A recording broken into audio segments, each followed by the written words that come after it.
দেখো, আমরা আজকে স্টার্ট করব কি, ট্রান্সফরমার প্রোটেকশন। এই চ্যাপ্টারটা আমরা স্টার্ট করব।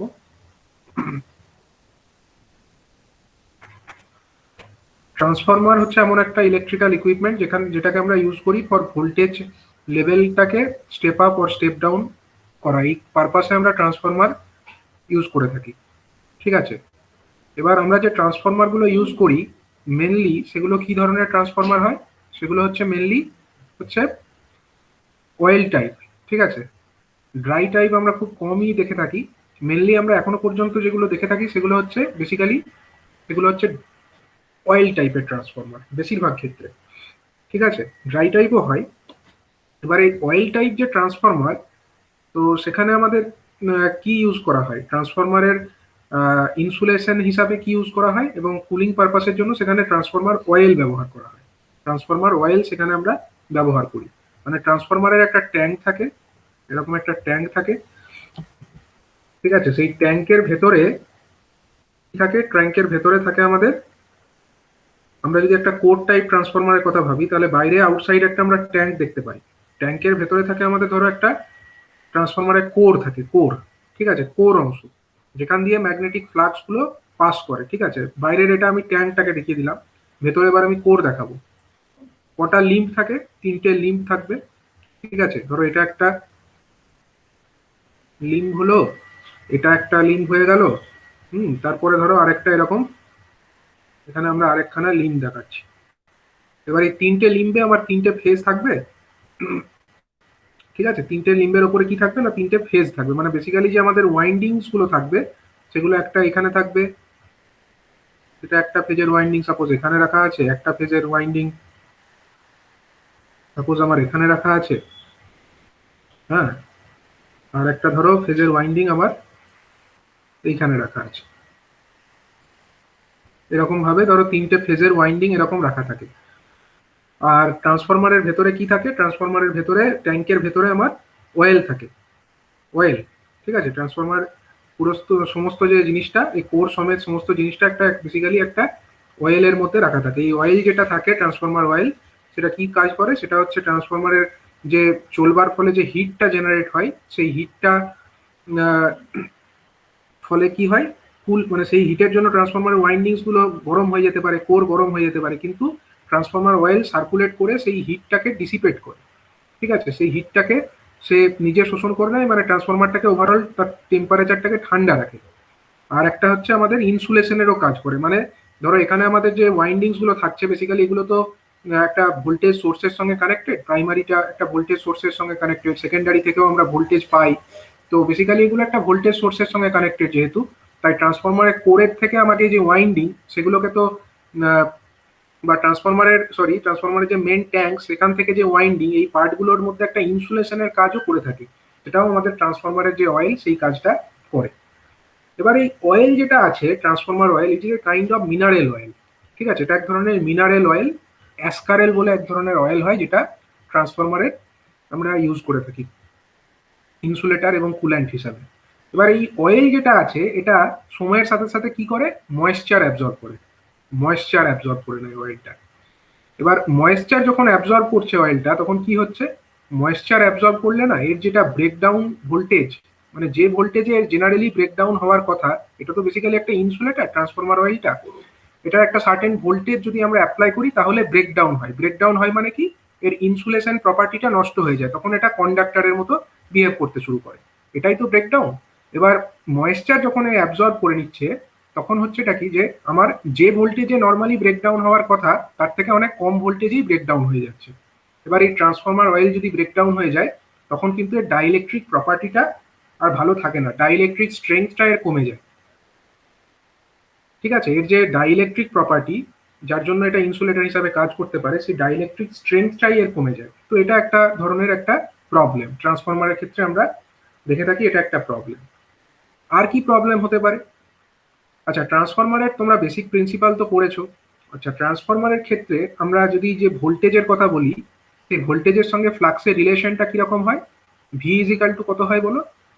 V is equal to √2 into pi into কি হয়, √2 পাই মানে 4.44 বেসিক্যালি, এর সঙ্গে গুণ হয় কে, এর সঙ্গে গুণ হয় ফ্রিকোয়েন্সি এফ, তার সঙ্গে গুণ হয় কে ফ্লাক্স, যেটাকে আমরা ফাই এম দ্বারা ডিনোট করে থাকি, এবং তার সঙ্গে কে গুণ হয় এন, নাম্বার অফ টার্নস, এটা গুণ হয়। ঠিক আছে, তার মানে এইটা হচ্ছে ট্রান্সফরমারের ক্ষেত্রে ভোল্টেজের একটা ইকুয়েশনস, মানে এটা প্রাইমারির ক্ষেত্রেও অ্যাপ্লিকেবল অ্যাজ ওয়েল অ্যাজ এটা সেকেন্ডারির ক্ষেত্রেও অ্যাপ্লিকেবল। এই ইকুয়েশনটা জেনারেলাইজড একটা ইকুয়েশন, এটা আমরা ট্রান্সফরমারের ক্ষেত্রে জানি। তো এখানে এই যে ফাই এমটাকে কি বলে, ফ্লাক্স বলে। ফ্লাক্স মানে কারেন্ট যখন প্রাইমারি ওয়াইন্ডিং এ ফ্লো করে তার জন্য একটা ফ্লাক্স তৈরি হয়, যেটা কিনা কোরের মাধ্যমে অন্যান্য ফেজগুলোতে বা কোরের মাধ্যমে অন্য জায়গায় এটা ক্যারি ফরওয়ার্ড হয় বা সেকেন্ডারিতে ট্রান্সফার্ড হয়। ঠিক আছে, তো এই যে ফাই এম যেটা হচ্ছে সেটা কি, সেটা হচ্ছে বেসিক্যালি ভি ডিভাইডেড বাই √2 পাই, এর মানে হচ্ছে 4.44। আমি ডাইরেক্ট এটাকে 4.44 লিখে দিলাম। 4.44 ইন্টু কি হবে, ইন্টু হয়ে যাবে এফ, ইন্টু হয়ে যাবে কি নাম্বার অফ টার্নস। ঠিক আছে, তো তার মধ্যে যদি আমরা দেখি এবার, এর মধ্যে এই ভিটা হচ্ছে কি ভোল্টেজ। 4.44 এটা তো একটা কনস্ট্যান্ট নাম্বার, বুঝতেই পারছো, এটা তো একটা কনস্ট্যান্ট। এবং যেটা এন মানে নাম্বার অফ টার্নস, যখন ট্রান্সফরমারটা আমার ডিজাইন করা হয়ে গেল তখন তো নাম্বার অফ টার্নসটা ফিক্সড হয়ে গেল, both for primary as well as for the secondary, number of টার্নসটাও ফিক্সড। তাহলে যে ফাই এম সেটা আমার কার সঙ্গে ভ্যারি করতে পারে, ফাই এমটা বেসিক্যালি ভ্যারি করবে, phi M is directly proportional to, আমার উপরে কে আছে বলো, উপরে আছে আমার ভি, আর নিচে আমার ভ্যারিয়েবল কে আছে, ভ্যারিয়েবল হচ্ছে ফ্রিকোয়েন্সি। ঠিক আছে, বেসিক্যালি আমরা বলতে পারি the flux it is basically proportional to this V by F. ঠিক আছে, এর সঙ্গে প্রপোর্শনাল। এবার যদি কোনো কারণে মনে করো আমার ট্রান্সফরমারটা আচ্ছা, আরেকটা জিনিস, এই যে ফ্লাক্সের সঙ্গে ম্যাগনেটিক যে ফ্লাক্স ডেন্সিটি তার রিলেশন নিশ্চয়ই তোমরা জানো।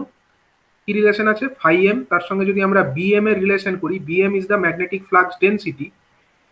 ফাই যেটা আছে ফ্লাক্সের ইউনিট কি, ফ্লাক্সের ইউনিট কি হয়, ওয়েবার, এর ইউনিট হচ্ছে ওয়েবার।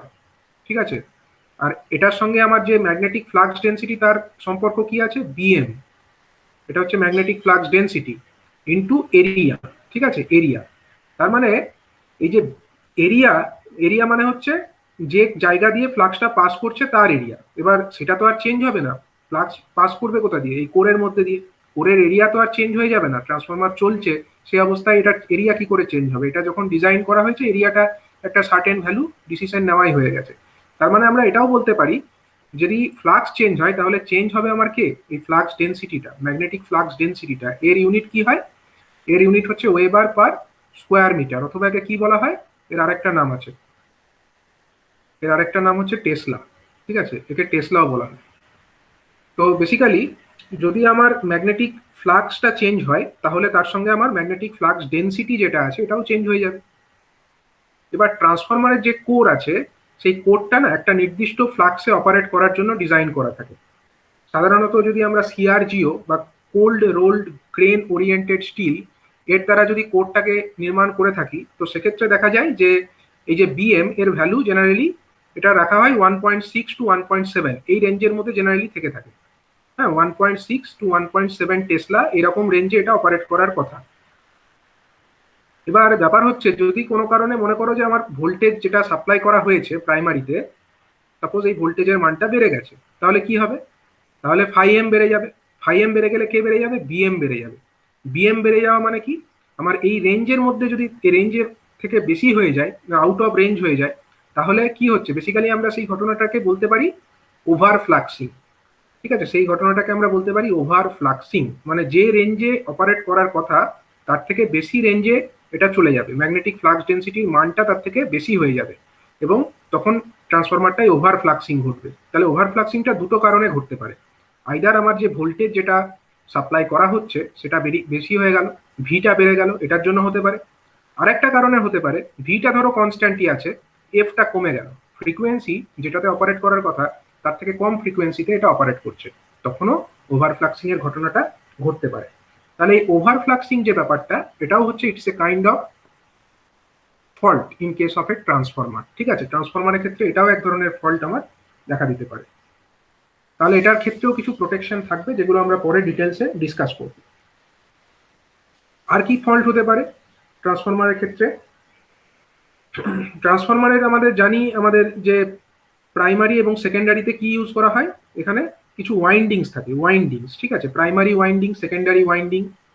তোমরা এটা দেখেছো নিশ্চয়ই, ট্রান্সফরমারের যে কোর থাকে, ধরো সাপোজ ট্রান্সফরমারের একটা কোর থাকে, এরকম ধরো আমি কোরের এটা একটা ক্রস সেকশনাল ভিউ আমি নিচ্ছি, কোর এরকম আছে, হ্যাঁ, মানে এটা কি দিক নিচ্ছি আমি, এটা হচ্ছে আমরা সাইড থেকে দেখলে এরকম দেখছি, কিন্তু উপর থেকে যদি আমরা টপ থেকে দেখি তাহলে কি দেখবো, একটা রেক্ট্যাঙ্গুলার বক্সের মতো, বেসিক্যালি এটা তো একটা রেক্ট্যাঙ্গুলার বক্সের মতো আমরা একটা দেখতে পাবো। এটা হচ্ছে ধরো কোরের ক্রস সেকশনটা। আচ্ছা, কোরের ওপরে আমার কে থাকে সার্কুলার ওয়েতে? প্রথমে আমার কে থাকবে বলো, হাই ভোল্টেজ না লো ভোল্টেজ? কোনটা কোরের কাছে থাকে, কোন winding? Low voltage. Low voltage যে ওয়াইন্ডিং যেটা আছে সেইটা কিন্তু আমার কোরের কাছাকাছি থাকবে। সাপোজ এইটা হচ্ছে আমার low voltage winding, this will be placed near by to the core. ঠিক আছে, এটা হয়ে গেল আমাদের লো ভোল্টেজ ওয়াইন্ডিংটা সাপোজ। এটা হয়ে গেল লো ভোল্টেজ ওয়াইন্ডিং, এটাকে আমাকে কোরের কাছে রাখতে হবে। আর এর ওপর, এর পরে কে থাকবে? এর ওপরে থাকবে আমার হাই ভোল্টেজ ওয়াইন্ডিং। হাই ভোল্টেজটাকে কিন্তু আমরা কোরের কাছে রাখবো না, কারণ সেক্ষেত্রে আমাদেরকে কি করতে হবে, বেশি ইনসুলেশন প্রোভাইড করতে হবে। ঠিক আছে, বেশি ইনসুলেশন প্রোভাইড করতে হবে, এটা একটা ডিফিকাল্টি। আরো একটা কারণ আছে, যেহেতু আমরা ট্রান্সফরমারের ট্যাপ চেঞ্জার বলে একটা জিনিস হয়, সেটাকে ইউজ করে কি করতে পারি, ট্রান্সফরমারের সেকেন্ডারি ভোল্টেজকে আমরা কন্ট্রোল করতে পারি। ঠিক আছে, প্রাইমারিকে কন্ট্রোল করি এবং তার মাধ্যমে সেকেন্ডারি ভোল্টেজটা আমাদের কন্ট্রোল হয়। তো ট্যাপ চেঞ্জারটা জেনারেলি প্লেস করা হয় আমার হাই ভোল্টেজ ওয়াইন্ডিং এ। তো হাই ভোল্টেজ ওয়াইন্ডিংটা বাইরে থাকলে আমাদের কাছে অ্যাক্সেসিবল থাকে এবং সহজেই আমরা ট্যাপ চেঞ্জারটা ওখানে প্লেস করতে পারি। তো ধরো এই যে নীল রঙের দেখালাম, এটা হচ্ছে আমাদের কি, এটা হচ্ছে আমাদের LV winding, low voltage winding, আর এটা হচ্ছে আমাদের হাই ভোল্টেজ ওয়াইন্ডিং। বেসিক্যালি এরকমই তো থাকে। এবার হচ্ছে এই ট্রান্সফরমারের যে ওয়াইন্ডিংস গুলো তোমরা দেখেছো, ট্রান্সফরমারের ওয়াইন্ডিংস গুলো এরকম কিছু ভিউ থাকে, তোমরা দেখেছো ট্রান্সফরমার কোর ওয়াইন্ডিংস গুলো এরকম, হাই ভোল্টেজ ওয়াইন্ডিং গুলো এরকম টাইপের ছিল, ছিল তো, এরকম টাইপের কিছু ওয়াইন্ডিংস গুলো এর উপরে পাকানো থাকতো তারগুলো। তো ঠিক আছে, এরকম ভাবে হাই ভোল্টেজ ওয়াইন্ডিংস থাকছিল, এবং তারপরে আবার কি থাকছিল, আরেকটা টাইপের, আরেকটা ছিল আমাদের একটা লো ভোল্টেজ ওয়াইন্ডিং ছিল। লো ভোল্টেজ ওয়াইন্ডিংও আমাদের তার সঙ্গে ছিল। কোন তারগুলো পাতলা ছিল বলো, লো ভোল্টেজ ওয়াইন্ডিং এর তার পাতলা ছিল না হাই ভোল্টেজ ওয়াইন্ডিং এর তার পাতলা ছিল? হাই ভোল্টেজে পাতলা। High voltage. পাতলা তার ইউজ করা হচ্ছিল। আর লো ভোল্টেজের ক্ষেত্রে আমাদের এরকম মোটা মোটা, এরকম মোটা মোটা বার টাইপের ইউজ করা ছিল, তাই তো? এরকম মোটা মোটা বার টাইপের আমাদের কন্ডাক্টার্স গুলো ইউজ হচ্ছিল, এখানে আমাদের অনেক পাতলা তার ইউজ হয়েছিল, তাই তো? তাহলে এটা হচ্ছে আমাদের low voltage high voltage winding গুলো হয়ে গেল এরকম টাইপের। তো ব্যাপার হচ্ছে যে এই যে ওয়াইন্ডিংস, এই ওয়াইন্ডিংস গুলোর যে টার্নস হয়, মানে একটা তার, তার সঙ্গে এরকম অনেক তার তো এখানে আছে, এরকম তো অনেক তার এখানে ছিল। এই তারগুলোর মধ্যে যদি একটা তারের সঙ্গে একটা পাকের সঙ্গে আরেকটা পাক তো শর্ট হওয়ার কথা নয়, এগুলো সব ইনসুলেটেড থাকে, তোমরা দেখেছো সুপার এনএমএল কন্ডাক্টর এখানে ইউজ করা হচ্ছিল। এবার হচ্ছে কি, যদি ধরো একটা টার্নের সঙ্গে আরেকটা টার্ন শর্ট হয়ে গেল, একে কি বলবো আমি, একে আমি একটা ফল্ট বলবো তো? এটা তো ডিজায়ারেবল নয়। এ ধরনের ফল্টকে বলা হয় ইন্টার টার্ন ফল্ট। ঠিক আছে, ইন্টার টার্ন ফল্ট, এটা এক ধরনের faulty condition which might occur in the transformers. এটা হচ্ছে এক ধরনের ফল্ট যাকে আমরা কি নাম দিয়েছি, ইন্টার টার্ন ফল্ট।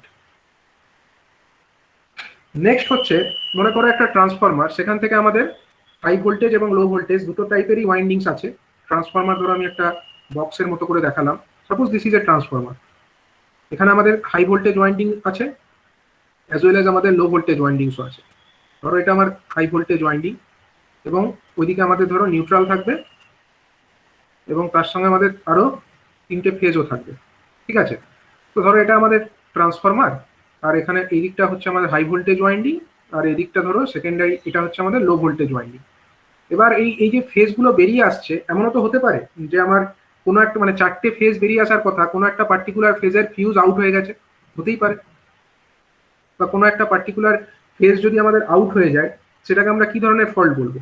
সেটাকে আমি বলবো হচ্ছে ওপেন সার্কিট ফল্ট। মানে বেসিক্যালি এখান থেকে, বা ধরো হাই ভোল্টেজ সাইডেও যদি আমাদের একটা ফেজ আউট হয়ে যায়, এটাও একটা ফল্ট। মিনস আমাদের যতগুলো ফেজ ট্রান্সফরমারে ঢোকার কথা ততগুলো যদি না ঢোকে, যদি কোনো একটা পার্টিকুলার ফেজ আউট হয়ে যায়, সেটা এক ধরনের ফল্টি কন্ডিশন, আমরা সেইটাকে বলবো হচ্ছে open circuit fault condition. Open circuit fault condition.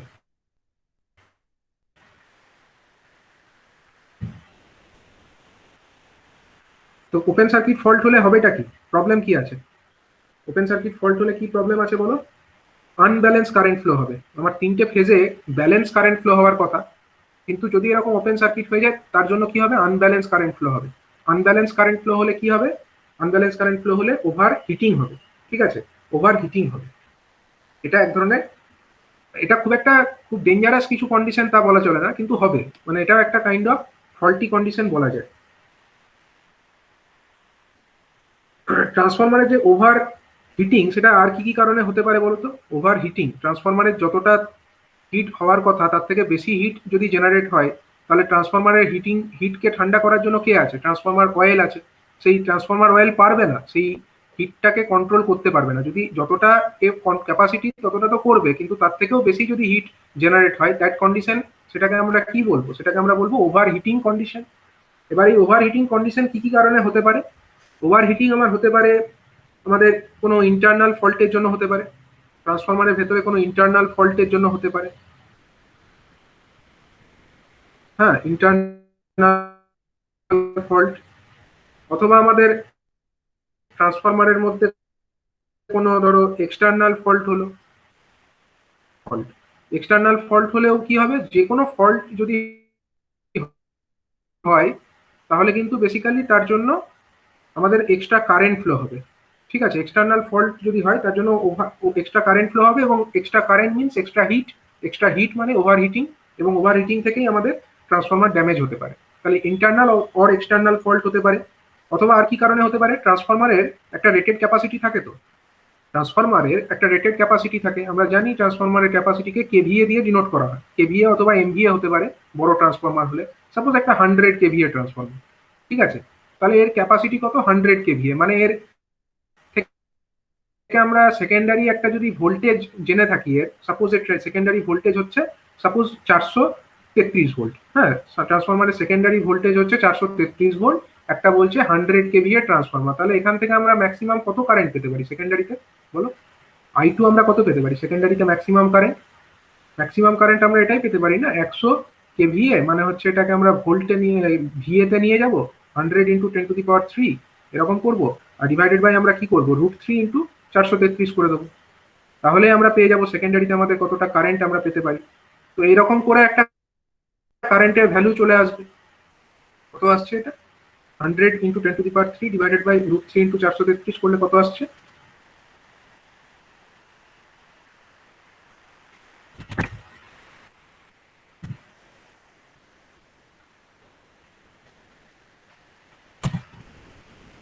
হাজার ডিভাইডেড বাই √3 মানে 1.732 ইকুয়ালস টু হচ্ছে এইটা,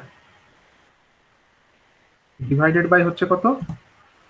433, হচ্ছে 133 পয়েন্ট সামথিং অ্যাম্পিয়ার আসছে, অ্যারাউন্ড 133 অ্যাম্পিয়ার আমার কারেন্ট আসছে। মানে ট্রান্সফরমারটা যদি তার রেটেড ক্যাপাসিটিতে চলে, তাহলে সেকেন্ডারিতে আমার 133 অ্যাম্পিয়ার কারেন্ট আসার কথা। এবার মনে করো ট্রান্সফরমারে আমরা 100 মানে সেকেন্ডারিতে যে লোডগুলো চাপানোর কথা, সেখানে আমরা অনেক বেশি লোড চাপিয়ে দিলাম, দিয়ে ধরো 150 অ্যাম্পিয়ার কি 200 অ্যাম্পিয়ার করে দিলাম। তাহলে কি হবে? ট্রান্সফরমারের যতটা ক্যাপাসিটিতে চলার কথা তার থেকে একে আমরা বেশি লোড ক্যাটার করতে বলছি, তার মানে that will B A overload condition. ঠিক আছে, তাহলে ওভারলোডের জন্য কি হবে? ওভারলোডের জন্য আমার বেশি হিট তৈরি হবে, এবং সেটাকে ঠান্ডা করার মতো ব্যবস্থা নিশ্চয়ই ট্রান্সফরমারে থাকবে না।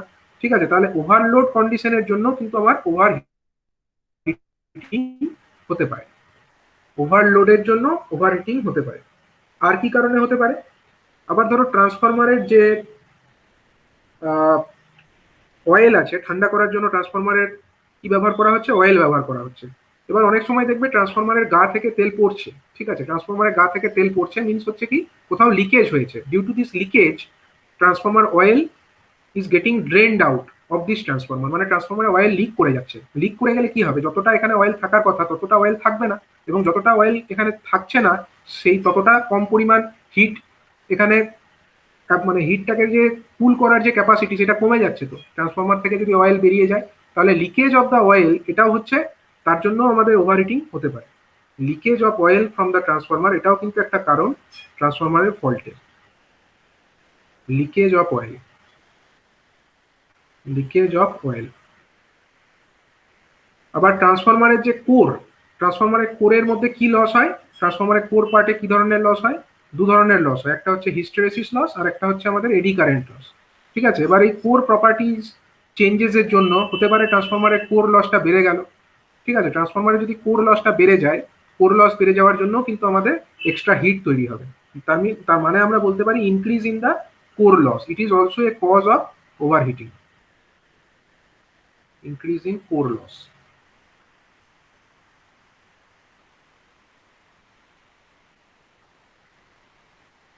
তাহলে বিভিন্ন ধরনের আমরা ওভারহিটিং এর কন্ডিশনস গুলোকে বলতে পারলাম যে কি কি কারণে এই সমস্ত ওভারহিটিং কন্ডিশনস গুলো অ্যারাইজ করতে পারে।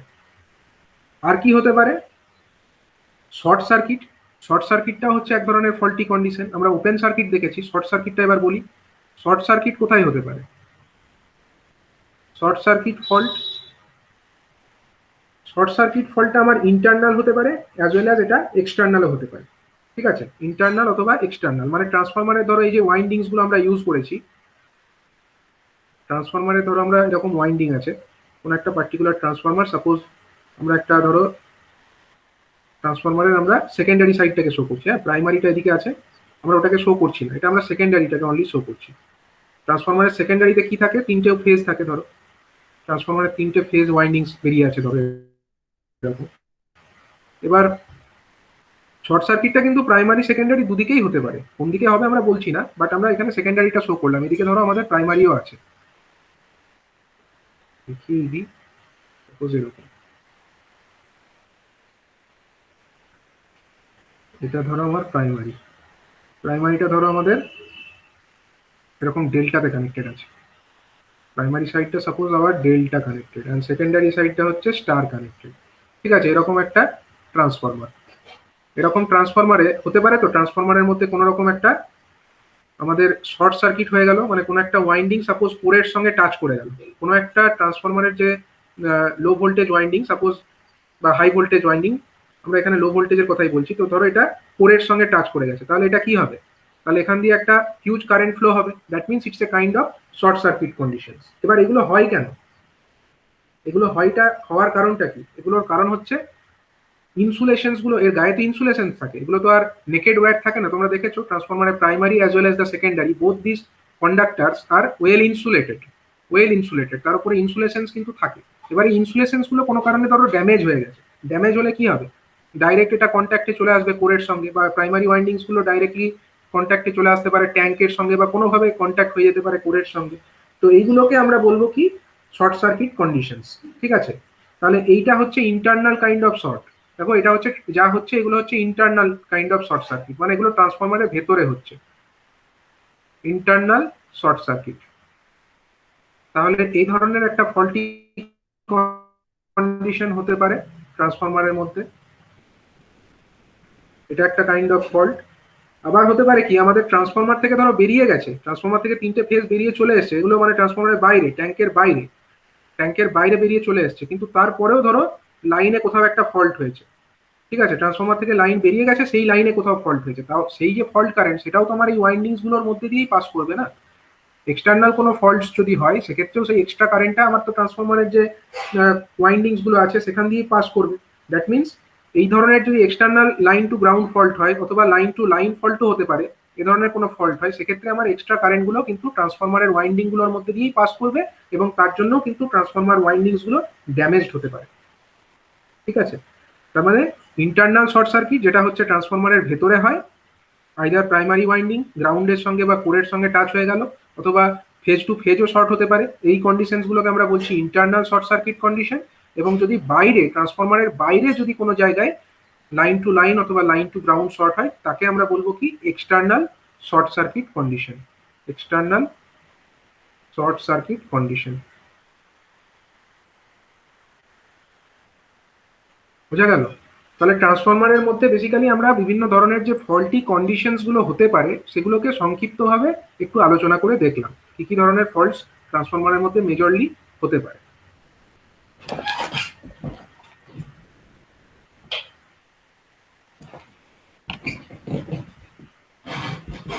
আচ্ছা, এরপরে দেখো, এরপরে আমরা ট্রান্সফরমারের যে ফল্টস গুলো সেগুলোকে আমরা একটু ক্লাসিফাই করে নেব। ঠিক আছে, আমরা এতক্ষণ যেটা আলোচনা করলাম সেটাকে যদি আমরা একটা একটু এক জায়গায় কম্প্যাক্ট ওয়েতে বলি, তাহলে আমরা ট্রান্সফরমারের যে ফল্ট কন্ডিশন সেগুলোকে না বেসিক্যালি দুটো ক্যাটাগরিতে আমরা ভাগ করতে পারি। দুটো ক্যাটাগরি কি কি? এক হচ্ছে আমাদের ইন্টারনাল ফল্ট, একটা হচ্ছে আমাদের ইন্টারনাল ফল্ট, আর একটা হচ্ছে আমাদের এক্সটার্নাল ফল্ট। একদিকে আমরা লিখবো ইন্টারনাল ফল্ট, অন্যদিকে আমরা লিখবো এক্সটার্নাল ফল্ট।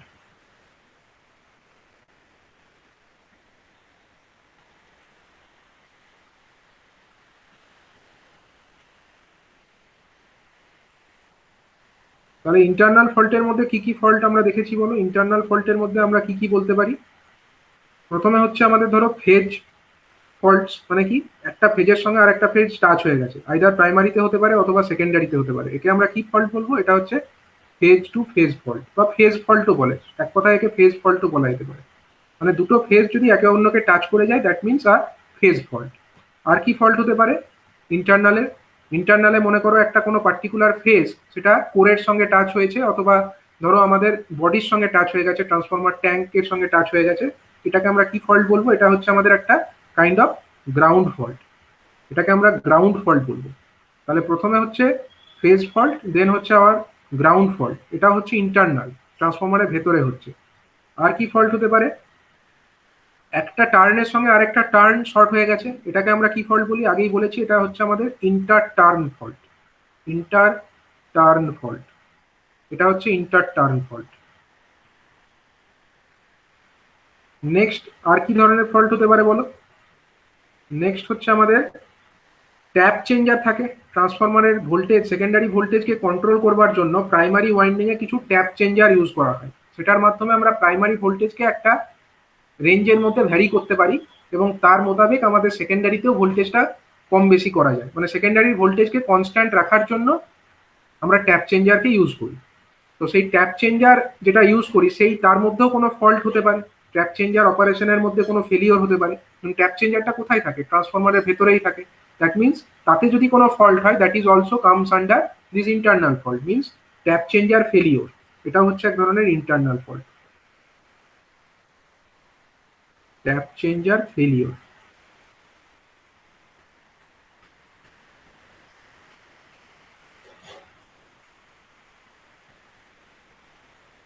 আর কি ফল্ট হতে পারে না? ট্রান্সফরমারের ভেতর থেকে যে অয়েল আছে সেই অয়েল যদি ড্রেন আউট হয়ে যায়, মানে লিকেজ হয়ে, তার জন্য কিন্তু ট্রান্সফরমারের ফেলিওর হয়ে যেতে পারে। তো সেটা হচ্ছে এক ধরনের ফল্ট, সেটাকে আমরা কি ফল্ট বলবো? Leakage of oil. এটা হচ্ছে leakage of oil from the tank, leakage of transformer oil from the tank, এটাও এক ধরনের ইন্টারনাল ফল্ট। তাহলে ইন্টারনাল ফল্টস কন্ডিশনগুলোকে আমরা এরকম ভাবে বললাম। আর এক্সটার্নাল ফল্টের মধ্যে কি হতে পারে? এক্সটার্নাল ফল্টের মধ্যে আমাদের কি কন্ডিশন আসতে পারে বলো? প্রথমে আমরা বলেছি যদি এক্সটার্নাল ফল্টের মধ্যে এক্সটার্নাল একটা লাইন টু গ্রাউন্ড ফল্ট হয়ে যায়, মানে ট্রান্সফরমার থেকে যে তারটা বেরিয়েছে সেটা ধরো কোনো একটা পার্টিকুলার ফেজের তার গ্রাউন্ডের সঙ্গে বা মাটির সঙ্গে ঠেকে গেল, ঠিক আছে, সেটাকে আমরা কি বলবো? সেটা হচ্ছে একটা সিস্টেম ফেজ ফল্ট, এটাকে আমরা বলবো সিস্টেমের phase fault. Sorry, phase fault আমরা এটাকে বলবো না, ফেজ ফল্ট মানে হচ্ছে দুটো পার্টিকুলার ফেজ থেকে যাচ্ছে। তো সিস্টেম, এখানে ফার্স্টে ফেজ লিখেছি যেহেতু, তাহলে আমরা প্রথমে ফেজটাই বলি। তো সিস্টেম ফেজ ফল্ট মানে বেসিক্যালি ট্রান্সফরমারের যে সেকেন্ডারি, সেখান থেকে যে তার বেরিয়ে এসছে সেই তার যদি দুটো ফেজের তার একে অন্যের সঙ্গে ঠেকে যায় সেটাকে আমরা বলবো সিস্টেম ফেজ ফল্ট, এটাকে আমরা বলবো সিস্টেম ফেজ ফল্ট। তাহলে ছবিতে কোনটা না, ধরো এইটা, এই যে ট্রান্সফরমার থেকে যে দুটো তার বেরিয়ে এসছে, দুটো তার যদি একে অন্যের সঙ্গে ঠেকে যায় এটা হচ্ছে একটা সিস্টেম ফেজ ফল্ট। নেক্সট হচ্ছে system ground fault, system ground fault সেটা কোনটা? এই ধরো সিস্টেমের কোন একটা পার্টিকুলার ফেজের তার যদি গ্রাউন্ডের সঙ্গে টাচ হয় সেটাকে আমরা বলবো হচ্ছে সিস্টেম গ্রাউন্ড ফল্ট, এটাকে আমরা বলবো সিস্টেমের গ্রাউন্ড ফল্ট। নেক্সট হচ্ছে কি, আর কি ফল্ট হতে পারে? ওভারলোড, ট্রান্সফরমারের যতটা ক্যাপাসিটি তার থেকে বেশি লোড যদি পড়ে যায়, এই ধরো আমার এক্সাম্পল আমি দিয়েছিলাম 100 কেভিএ ট্রান্সফরমার, তার রেটেড ক্যাপাসিটি হচ্ছে 133 অ্যাম্পিয়ার সেকেন্ডারি কারেন্টে নিতে পারে। এবার যদি লোডটাকে আমরা এর থেকে বেশি রাখি, অনেক বেশি বাড়িয়ে দিই, সেক্ষেত্রে ওভারলোড কন্ডিশনে এটা চলবে এবং তার জন্য এক্সট্রা হিট হবে এবং এক্সট্রা হিট থেকে এর ইনসুলেশনস গুলো ড্যামেজ হবে এবং তার থেকে ফল্ট ডেভেলপ করবে। তাহলে এটাকে আমরা কি কন্ডিশনের ফল্ট বলবো? এটা হচ্ছে ওভারলোড ফল্ট, এটা হচ্ছে আমার ওভারলোড ফল্ট।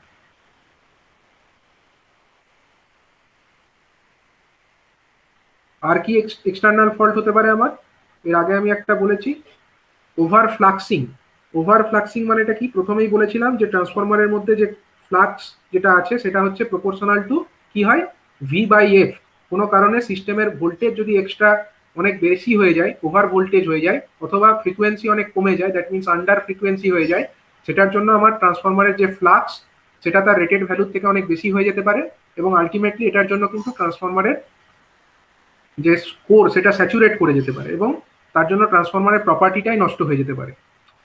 ঠিক আছে, তো সেই ঘটনাটার জন্য এক ধরনের ফেলিওর আসতে পারে, সেটা হচ্ছে আমাদের কি কন্ডিশন, তাহলে এটাকে আমরা বলবো ওভার ফ্লাক্সিং। এটা হচ্ছে ওভার ফ্লাক্সিং। ঠিক আছে, এটাও একটা এক্সটার্নাল ফল্ট। দেখো, এটার জন্য কিন্তু ইন্টারনাল কোনো কিছু রেসপন্সিবল নয়, এটা হচ্ছে বাইরে থেকেই ভোল্টেজ আসছে, বাইরে থেকেই যে ফ্রিকোয়েন্সি আসছে সেইটা ভ্যারি করার জন্য এই ওভার ফ্লাক্সিং কন্ডিশনটা ঘটছে। That's why it is also a external fault, over ফ্লাক্সিং।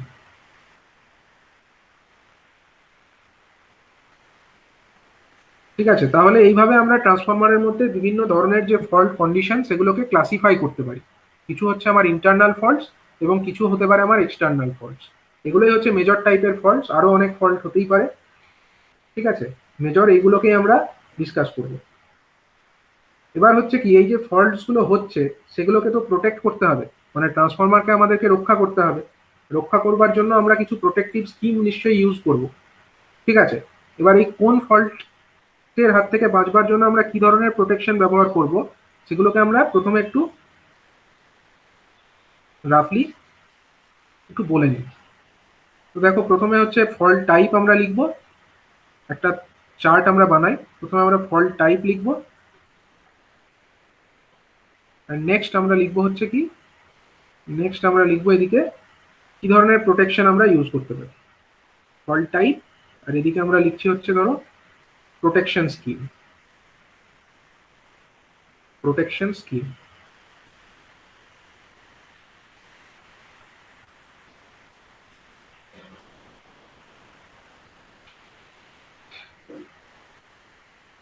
দেখো, ফেজ ফল্ট যেটা হচ্ছে, প্রথমে হচ্ছে আমাদের ফেজ ফল্ট।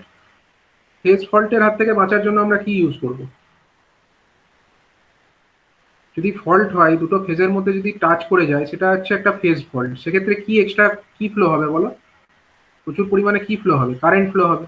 তো সেই কারেন্টটাকে ডিটেক্ট করবার জন্য আমরা রিলে ইউজ করব, তো সেটাকে ডিটেক্ট করবার জন্য আমরা রিলে ইউজ করব, ওভার কারেন্ট রিলে। ঠিক আছে, ওভার কারেন্ট রিলে।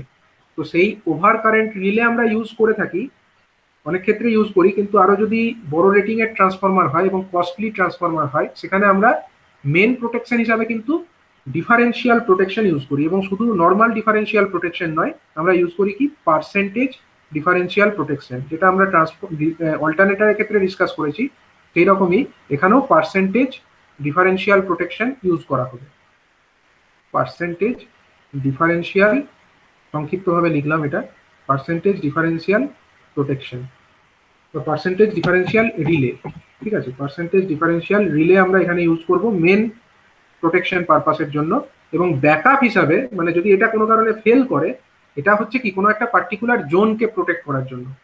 কিন্তু জোনের বাইরে যদি প্রোটেক্ট করতে হয়, ওভারঅল জায়গাটাকে প্রোটেক্ট করতে হয়, তার জন্য আমরা ওভার কারেন্ট রিলেও একটা রাখবো। তো ওভার কারেন্ট রিলেটা থাকবে আমার ব্যাকআপ হিসাবে। ঠিক আছে, ওভার কারেন্ট রিলে এটা থাকবে আমার ব্যাকআপ হিসাবে, মেন হিসাবে কিন্তু থাকবে ডিফারেন্সিয়াল প্রোটেকশন। কিভাবে এগুলোকে ইউজ করা হয় আমরা পরের দিন ডিসকাস করব। তো ফেজ ফল্টের ক্ষেত্রে আমরা মেন প্রোটেকশন হিসাবে ইউজ করব পার্সেন্টেজ ডিফারেন্সিয়াল প্রোটেকশন, আর এই ওভার কারেন্ট রিলেটা থাকবে ব্যাকআপ। যদি পার্সেন্টেজ ডিফারেন্সিয়াল রিলে সেন্স করতে না পারে তখন এই ব্যাকআপটা যেন অন্তত অপারেট করে, এবং ব্যাকআপ অপারেট করে ট্রান্সফরমারটাকে বাঁচায় এই ফল্টের হাত থেকে। ঠিক আছে, নেক্সট হচ্ছে কি আমাদের ground fault. Ground fault also, এখানেও কি হবে, গ্রাউন্ড ফল্ট মানেও এখানেও আমার এক্সট্রা কারেন্ট ফ্লো হবে। কারেন্ট মানেই আবার সেই একই ব্যাপার, গ্রাউন্ড ফল্টের ক্ষেত্রেও আমরা ইউজ করব কি পার্সেন্টেজ ডিফারেন্সিয়াল রিলে। এটা আমার ফেজ টু ফেজ ফল্ট হলেও ডিটেক্ট করে, অ্যাজ ওয়েল অ্যাজ এটা আমার ফেজ টু গ্রাউন্ড ফল্ট হলেও ডিটেক্ট করে। তো এটা আমার মেন হিসাবে থাকলো, এটা হলো আমার মেন। আর ব্যাকআপ হিসাবে কি থাকবে, ব্যাকআপ হিসাবে আমার এই ওভার কারেন্ট রিলেটাও থাকবে। ঠিক আছে, ব্যাকআপ হিসাবে আমার থাকবে হচ্ছে ওভার কারেন্ট রিলেটা। নেক্সট হচ্ছে কি, নেক্সট হচ্ছে ধরো আমার ইন্টার টার্ন ফল্ট হলো, ইন্টার টার্ন ফল্ট মানে দুটো টার্নের মধ্যে ফল্ট হয়ে গেল। তো সেটা তো আমার এই ওভার কারেন্ট বা পার্সেন্টেজ ডিফারেন্সিয়াল এগুলো ডিটেক্ট করতে পারবে না, কারণ দুটো টার্নের মধ্যে ফল্ট হয়েছে। না তো সেই টার্নের মধ্যে ফল্ট সেটা আমার গ্রাউন্ডকে টাচ করেছে, আর না সেটাকে আমরা একটা ফেজ টু ফেজ ফল্ট বলতে পারি। তাহলে ইন্টার টার্ন ফল্ট থেকে সেটাকে আমরা ডিটেক্ট করব কি করে? ইন্টার টার্ন ফল্টের জন্য কি হয়, ইন্টার টার্ন ফল্টের জন্য কি অসুবিধাটা কি হতে পারে? অসুবিধা হচ্ছে সেখানে আমাদের অতিরিক্ত কারেন্ট ফ্লো হবে। দুটো টার্ন যদি শর্ট হয়ে যায়, দুটো shorting means that includes extra current means extra heat, এবং এই এক্সট্রা হিটের জন্য কি হবে, আমার সেই জায়গাকার অয়েলটা ডিকম্পোজ করে যাবে। ঠিক আছে, সেই জায়গাকার অয়েল যেটা আছে সেই অয়েলটা আমার ডিকম্পোজ করে যাবে। মানে অয়েল তো একটা মিনারেল অয়েল, সেই জায়গায় যদি অতিরিক্ত তাপ দেওয়া হয় অয়েলটা ভেঙে যাবে, অয়েল ভেঙে গিয়ে কিছু গ্যাস তৈরি হবে। ঠিক আছে, তো সেই গ্যাস সেইটাকে ডিটেক্ট করার জন্য কোনো একটা রিলে ইউজ করা হয়, যেটা হচ্ছে আমার এই inter turn fault, that means an inter turn means এটা হচ্ছে একটা ইন্টারনাল ফল্ট, এটাকে ডিটেক্ট করার কাজে লাগে। তো এখানে একটা গ্যাস অপারেটেড এক ধরনের রিলে ব্যবহার করা হয়, এবং সেই রিলের নাম হচ্ছে বুখোলজি রিলে। ঠিক আছে, বুখোলজি রিলে এটা ইউজ করা হয় প্রোটেকশন স্কিম হিসাবে।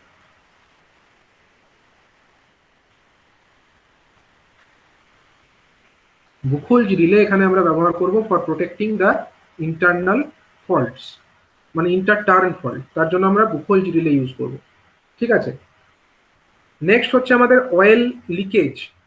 অয়েল ট্রান্সফরমার থেকে বেরিয়ে যাচ্ছে, অয়েল লিক হচ্ছে, সেটাকেও আমরা ডিটেক্ট করতে পারি, কিন্তু এই বুখোল রিলের মাধ্যমেই আমরা অয়েল লিকেজের ঘটনাটাকেও ডিটেক্ট করতে পারি। তো বুখোল রিলে আমাদের দুটো কাজই করবে, ইন্টার টার্ন ফল্ট ডিটেক্ট করবে as well as oil leakage যদি হয়ে থাকে সেটাকেও ডিটেক্ট করতে সাহায্য করবে। আচ্ছা, ওভারলোড কন্ডিশনস। ট্রান্সফরমারের মধ্যে যদি ওভারলোড হয়, ওভারলোড আমি সংক্ষেপে লিখলাম ওভারলোড কন্ডিশন, তো সেটাকে আমরা ডিটেক্ট করব কি করে? ওভারলোড ডিটেক্ট করবার জন্য আমাদের থাকবে মেনলি ওভার কারেন্ট রিলে। ঠিক আছে, মেনলি আমাদের এখানে মেন প্রোটেকশন হিসাবে ওভার কারেন্ট রিলে থাকবে। ঠিক আছে, over current relay and thermal relay, এগুলো আমাদের থাকবে। ওভারলোড থেকে বাঁচানোর জন্য আমাদের থাকবে হচ্ছে overload relay and thermal relay, এগুলো কাজ করবে। অ্যান্ড লাস্ট যেটা হচ্ছে আমাদের এক্সটার্নাল আরেকটা ফল্ট ছিল যেটাকে আমরা লাস্টে লিখেছিলাম, সেটা হচ্ছে ওভারফ্লাক্সিং। 6 নম্বর কন্ডিশন, সেটা হচ্ছে আমাদের ওভারফ্লাক্সিং কন্ডিশন। ওভারফ্লাক্সিং কি জন্য হতে পারে? ওভারফ্লাক্সিং দুটো কারণে হতে পারে, আইদার আমাদের ভোল্টেজটা বেড়ে যেতে পারে অথবা ফ্রিকোয়েন্সিটা কমে যেতে পারে। এইটার জন্য যে কন্ডিশনটা হয় সেটাকে বলা হয় ওভারফ্লাক্সিং কন্ডিশন। তো সেটার হাত থেকে বাঁচানোর জন্য ট্রান্সফরমারে এক ধরনের রিলে ইউজ করা হয়, সেটাকে বলা হয় ওভারফ্লাক্সিং রিলে। ঠিক আছে, যেটা কিনা ওভারফ্লাক্স কন্ডিশনটাকে ডিটেক্ট করতে পারে, তো সেখানে ইউজ করবো আমরা ওভারফ্লাক্সিং রিলে। এই হলো বিভিন্ন ধরনের যে আমাদের ফল্ট টাইপ, এবং সেগুলোর হাত থেকে বাঁচানোর জন্য আমরা কি ধরনের প্রোটেকশন স্কিম ট্রান্সফরমারের ক্ষেত্রে ব্যবহার করব, সেগুলোর একটা একটা সংক্ষিপ্ত একটা চার্ট। ঠিক আছে, এবার আমরা এক এক করে এই যে চার্টের মধ্যে যে বিভিন্ন জিনিস সেগুলোকে আমরা বিস্তারিতভাবে আলোচনা করব। ঠিক আছে,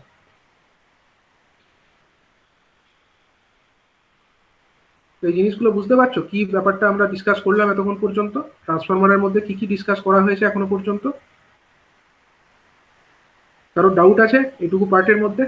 এখনো পর্যন্ত আমরা কিন্তু কিছু ডিটেলে ডিসকাস করিনি, আমরা শুধুমাত্র আলোচনা করেছি যে কি ধরনের ফল্টস ট্রান্সফরমারগুলোর মধ্যে মেনলি হয়ে থাকে এবং সেটার জন্য কি প্রোটেকশন স্কিমটা আমরা মেনলি ইউজ করি।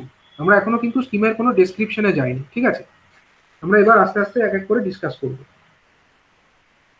ঠিক আছে, তাহলে এবার আমরা যাই আমাদের নেক্সট আরেকটা আমরা আলোচনায় আসছি, যে এই যে আমরা বিভিন্ন ধরনের প্রোটেক্টিভ স্কিম বললাম, ফল্ট টাইপ বললাম, এবং কি ধরনের প্রোটেকশন ইউজ করা যেতে পারে সেগুলোও বললাম। এবার হচ্ছে সব ট্রান্সফরমারেই তো সব প্রোটেকশন আমরা ইউজ করব না, কারণ এই যে রিলের কথা বলা হচ্ছে এই রিলেগুলো হচ্ছে কস্টলি, পার্সেন্টেজ ডিফারেন্সিয়াল হোক, ঠিক আছে, অথবা ওভার কারেন্ট রিলে, এগুলো হচ্ছে, এগুলো তো দাম আছে, এগুলোকে ইনস্টল করার জন্য আমাদের প্যানেল লাগে, এগুলোর জন্য এগুলো রিলেগুলো থাকলেই তো হলো না, সেই রিলের সিগন্যালটা গিয়ে অপারেট করানোর মতো একটা সার্কিট ব্রেকার থাকা উচিত। তার মানে রিলে অ্যারেঞ্জমেন্ট যদি আমাদেরকে করতে হয় সেটা কিন্তু একটা কস্টলি অ্যারেঞ্জমেন্ট।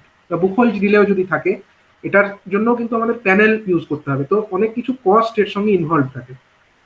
তো সেই কারণে আমরা বলবো যে সমস্ত রেটিং এর ট্রান্সফরমারে কিন্তু সব প্রোটেকশন গুলো আমরা ব্যবহার করতে পারবো না। কেন পারবো না?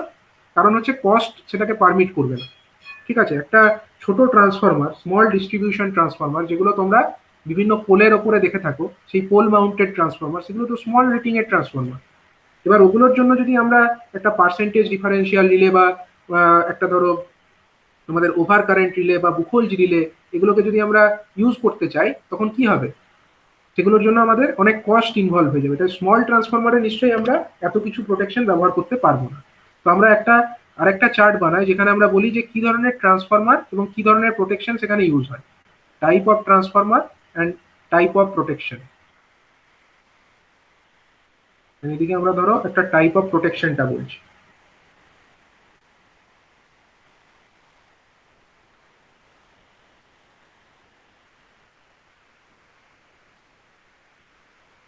ঠিক আছে, তো সেখানে আমরা দেখো প্রথমেই আমাদের যেটা ট্রান্সফরমার বলতে মাথায় আসে সেটা হচ্ছে কি small distribution transformer, small distribution transformer, DTR যাকে বলে।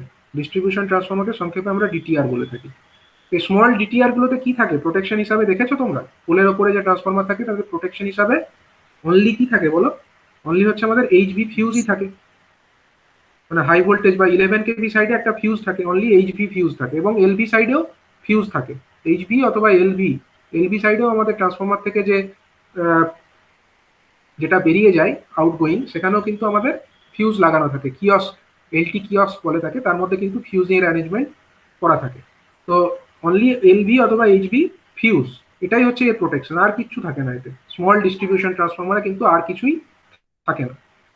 আচ্ছা, এবার এলো আমাদের ধরো একটু বড় রেটিং এর ট্রান্সফরমার, কিন্তু ধরো 500, মানে এই ডিটিআর যেগুলো আমরা দেখি নর্মালি, ডিটিআর গুলো রেটিং কি রকম হয়? ডিটিআর গুলো রেটিং আমরা দেখে থাকি নর্মাল আমাদের ডিস্ট্রিবিউশন পারপাসে যেগুলো ইউজ হয়, 25 কেভিএ, 63 কেভিএ, 100 কেভিএ, 160 কেভিএ, ঠিক আছে। 315 কেভিএ খুব রেয়ার ইউজ হয়, ঠিক আছে। তো মেনলি 16 কেভিএ, 10 কেভিএ এরও ইউজ হয়। তো খুব কম রেটিং এর ট্রান্সফরমার এগুলো। তো এখানে আমরা অনলি এইচভি অথবা এলভি ফিউজ এটাই দেখতে পাবো। এবার হচ্ছে ধরো একটু more important transformer, more important transformer, একটু গুরুত্বপূর্ণ ট্রান্সফরমার।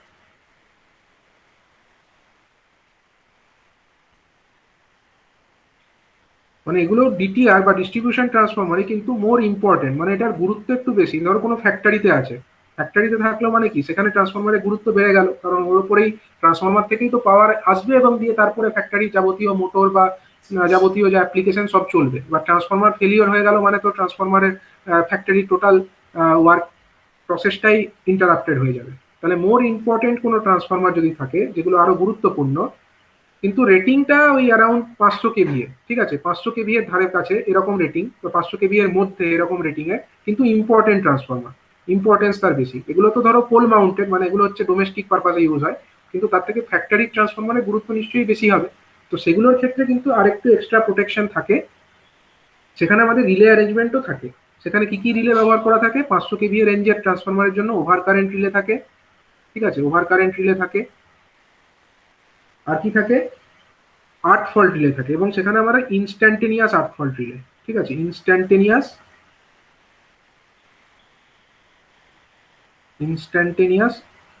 আর্থ ফল্ট রিলে, এইটা থাকে এইরকম রেটিং এর ট্রান্সফরমার। 500 কেভিএ রেটিং তার কাছাকাছি ট্রান্সফরমারেও কিন্তু ওভার কারেন্ট রিলে এবং এই ইনস্ট্যান্টেনিয়াস আর্থ ফল্ট রিলে, এই ধরনের রিলেগুলোকে ব্যবহার করা হচ্ছে সেখানে। তার মানে এখানে রিলেগুলো যদি থাকে, তার মানে সেখানে রিলের করেসপন্ডিং প্যানেলও থাকতে হবে, ঠিক আছে, সার্কিট ব্রেকারও থাকতে হবে, এগুলো সবকিছুই কিন্তু থাকে মোর ইম্পর্টেন্ট ট্রান্সফরমার, যেগুলো জেনারেলি ফ্যাক্টরির ক্ষেত্রে ব্যবহার হচ্ছে।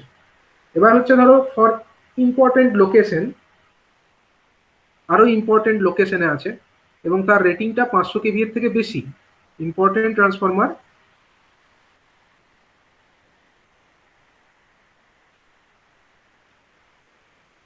এবং তার রেটিং ধরো গ্রেটার দেন 500 কেভিএ, মানে ফ্যাক্টরিতেই ধরো ইউজ হচ্ছে এবং তার রেটিং হচ্ছে ধরো 500 কেভিএর থেকেও বেশি, ঠিক আছে, কিন্তু ডিস্ট্রিবিউশন পারপাসেই ধরো ইউজ হচ্ছে। তো এরকম রেটিং এর ট্রান্সফরমারে আমরা কি ইউজ করব? সেখানে আমরা আরো একটা কিছু এক্সট্রা প্রোটেকশন ইউজ নিশ্চয়ই করব। সেখানে দেখো ওভার কারেন্ট তো থাকছেই, আর্থ ফল্টও থাকছে, এগুলো থাকবে। ওভার কারেন্ট থাকবে, ওভার কারেন্ট রিলে এটা থাকলো, যদি এক্সট্রা কারেন্ট হয় কোনো ফেজে সেটা মাপবে। আর্থ ফল্ট রিলে সেটাও থাকবে, যদি গ্রাউন্ড টু মানে কোনো পার্টিকুলার ফেজের সঙ্গে যদি গ্রাউন্ড ফল্ট হয়ে যায় সেটা ডিটেক্ট করার জন্য আর্থ ফল্ট রিলে থাকবে। তার সঙ্গে আবার এক্সট্রা প্রোটেকশন হিসাবে এখানে আমাদের আরেক ধরনের রিলে ইউজ করা হবে, সেটার নাম হচ্ছে রেস্ট্রিক্টেড আর্থ ফল্ট রিলে। আমি সংক্ষেপে এটাকে লিখলাম আরইএফ, ঠিক আছে, রেস্ট্রিক্টেড আর্থ ফল্ট রিলে, ঠিক আছে, রেস্ট্রিক্টেড আর্থ ফল্ট রিলে বা সংক্ষেপে তাকে বলে আরইএফ রিলে, এটা থাকবে।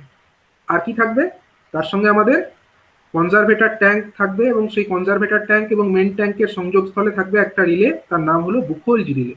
ঠিক আছে, বুখোলজি রিলে এটাও থাকবে। তাহলে ট্রান্সফরমার যদি একটু বেশি রেটিং মানে গ্রেটার দেন 500 কেভিএ রেটিং এর হয় তখনই আমরা বুখোলজ রিলে জেনারেলি ইউজ করছি, এবং তার সঙ্গে আরো কি ইউজ করছি, restricted earth fault relay use করছি। তাহলে বুঝতে পারছো যত রেটিং বাড়ছে প্রোটেকশনও বাড়ছে। এবার হচ্ছে আরো বড় ধরো ট্রান্সফরমার, ট্রান্সফরমার হচ্ছে ধরো গ্রেটার দেন 2 MVA ট্রান্সফরমার। ঠিক আছে, এগুলো জেনারেলি ধরো আমাদের পাওয়ার ট্রান্সফরমার, যেগুলো সাবস্টেশনে মেনলি থাকে। এগুলো তো পোলের ওপরে দেখতে পাবে না 2 MVA ট্রান্সফরমার, এগুলো হচ্ছে সাবস্টেশনে থাকবে। এবার এই 2 MVA বা তার থেকে বেশি, অনেক বেশি হতে পারে, 150-200 MVA পর্যন্ত হতে পারে। ঠিক আছে, তো সেই রকম আরইএফ রিলেটা কি একটু বলবেন? এটা হচ্ছে রেস্ট্রিক্টেড আর্থ ফল্ট রিলে। ঠিক আছে, এরপর কিভাবে কাজ করে পরে ডিসকাস করা হবে। ঠিক আছে, এখন আমরা শুধু এর নামগুলো বলে রাখছি, পরে আমি এগুলো ডিটেলসে বলবো যে কিভাবে আরইএফ রিলে কাজ করে। ঠিক আছে। Restricted earth fault relay. এবার ধরো 2 MVA বা তার থেকে বেশি রেটিং এর যে ট্রান্সফরমার, সেখানে আমরা কি ইউজ করব, সেখানে আমাদের আগের গুলো থাকছে, মানে ওভার কারেন্ট থাকবে, আর্থ ফল্ট থাকবে, আরইএফ থাকবে, বুখোলজ রিলে থাকবে, তার সঙ্গে আরো একটা এক্সট্রা জিনিস থাকবে, সেটা হচ্ছে আমাদের কি থাকবে, ডিফারেন্সিয়াল প্রোটেকশন, মানে পার্সেন্টেজ ডিফারেন্সিয়াল যেটা আমরা বলেছি এটাও থাকবে। ঠিক আছে, পার্সেন্টেজ ডিফারেন্সিয়াল রিলে বা বায়াস ডিফারেন্সিয়াল রিলে, আমি এরকম লিখলাম, হ্যাঁ এরকম লেখে না, তো আমি ছোট জায়গার মধ্যে ধরানোর জন্য এরকম করে লিখছি, পার্সেন্টেজ ডিফারেন্সিয়াল রিলে। আর কি থাকবে, প্লাস আমাদের এগুলোও থাকবে, ওভার কারেন্ট, আরইএ, আর্থ fault, restricted earth fault, Buchholz relay. এই এতগুলো ধরনের রিলে কিন্তু সবকিছু থাকবে আমাদের কোন ক্ষেত্রে, যদি আমাদের রেটিংটা আরো বেশি হয়ে যায়।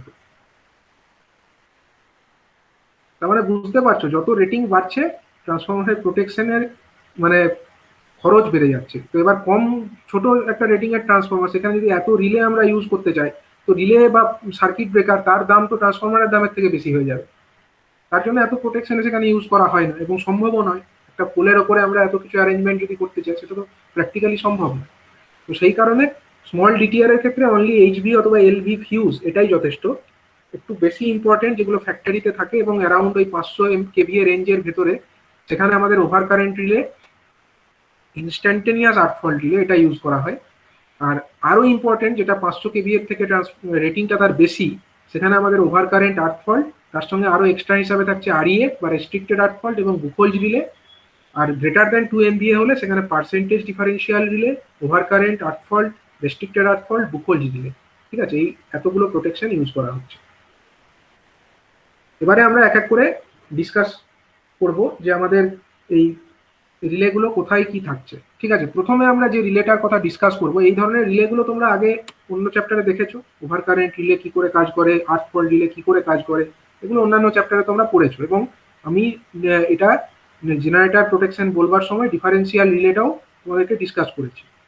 ঠিক আছে, সেগুলো আমরা এখন করব, কিন্তু তার আগে প্রথমে আমি যে রিলেটা সম্পর্কে আলোচনা করব সেটার নাম হচ্ছে বুখোলজ রিলে। ঠিক আছে, বুখোলজ রিলে এটা কি জিনিস।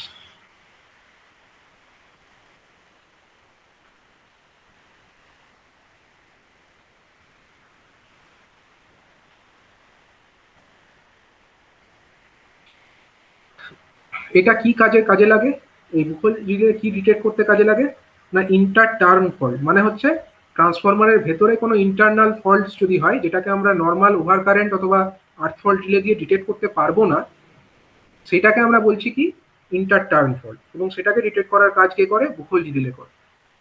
মানে ব্যাপারটা বুঝতে পারছো, ধরো একটা ট্রান্সফরমারের ওয়াইন্ডিং আমি ভাবি, এটা ধরো একটা ট্রান্সফরমারের ওয়াইন্ডিং এরকম আছে, আমি যা সেটাকে ইকুইভ্যালেন্ট সার্কিট হিসেবে দেখাচ্ছি, এরকম তো থাকে না। এটা ধরো একটা ইকুইভ্যালেন্ট সার্কিট হিসাবে আমি একটা বিভিন্ন টার্নস গুলোকে দেখাচ্ছি। এবার মনে করো দুটো টার্ন শর্ট হয়ে গেছে, এরকম দুটো টার্নের মধ্যে শর্ট হয়ে গেছে, তাহলে এই জায়গায় একটু এক্সট্রা কারেন্ট, একটা শর্ট সার্কিট পাথ হবে এবং এখানে এক্সট্রা কারেন্ট ফ্লো হবে, এবং সেই এক্সট্রা কারেন্টের জন্য একটা সেটাও একটা হিট জেনারেট করবে, এক্সট্রা হিট জেনারেট করবে, এবং সেই হিটের জন্য আমার ট্রান্সফরমার অয়েলটা ডিগ্রেড করে যাবে বা ডিকম্পোজ করে যাবে। ঠিক আছে, তো এই ধরনের ফল্ট ডিটেক্ট করবার কাজ কে করে, এই কাজ করে আমার বুখোলজ রিলে।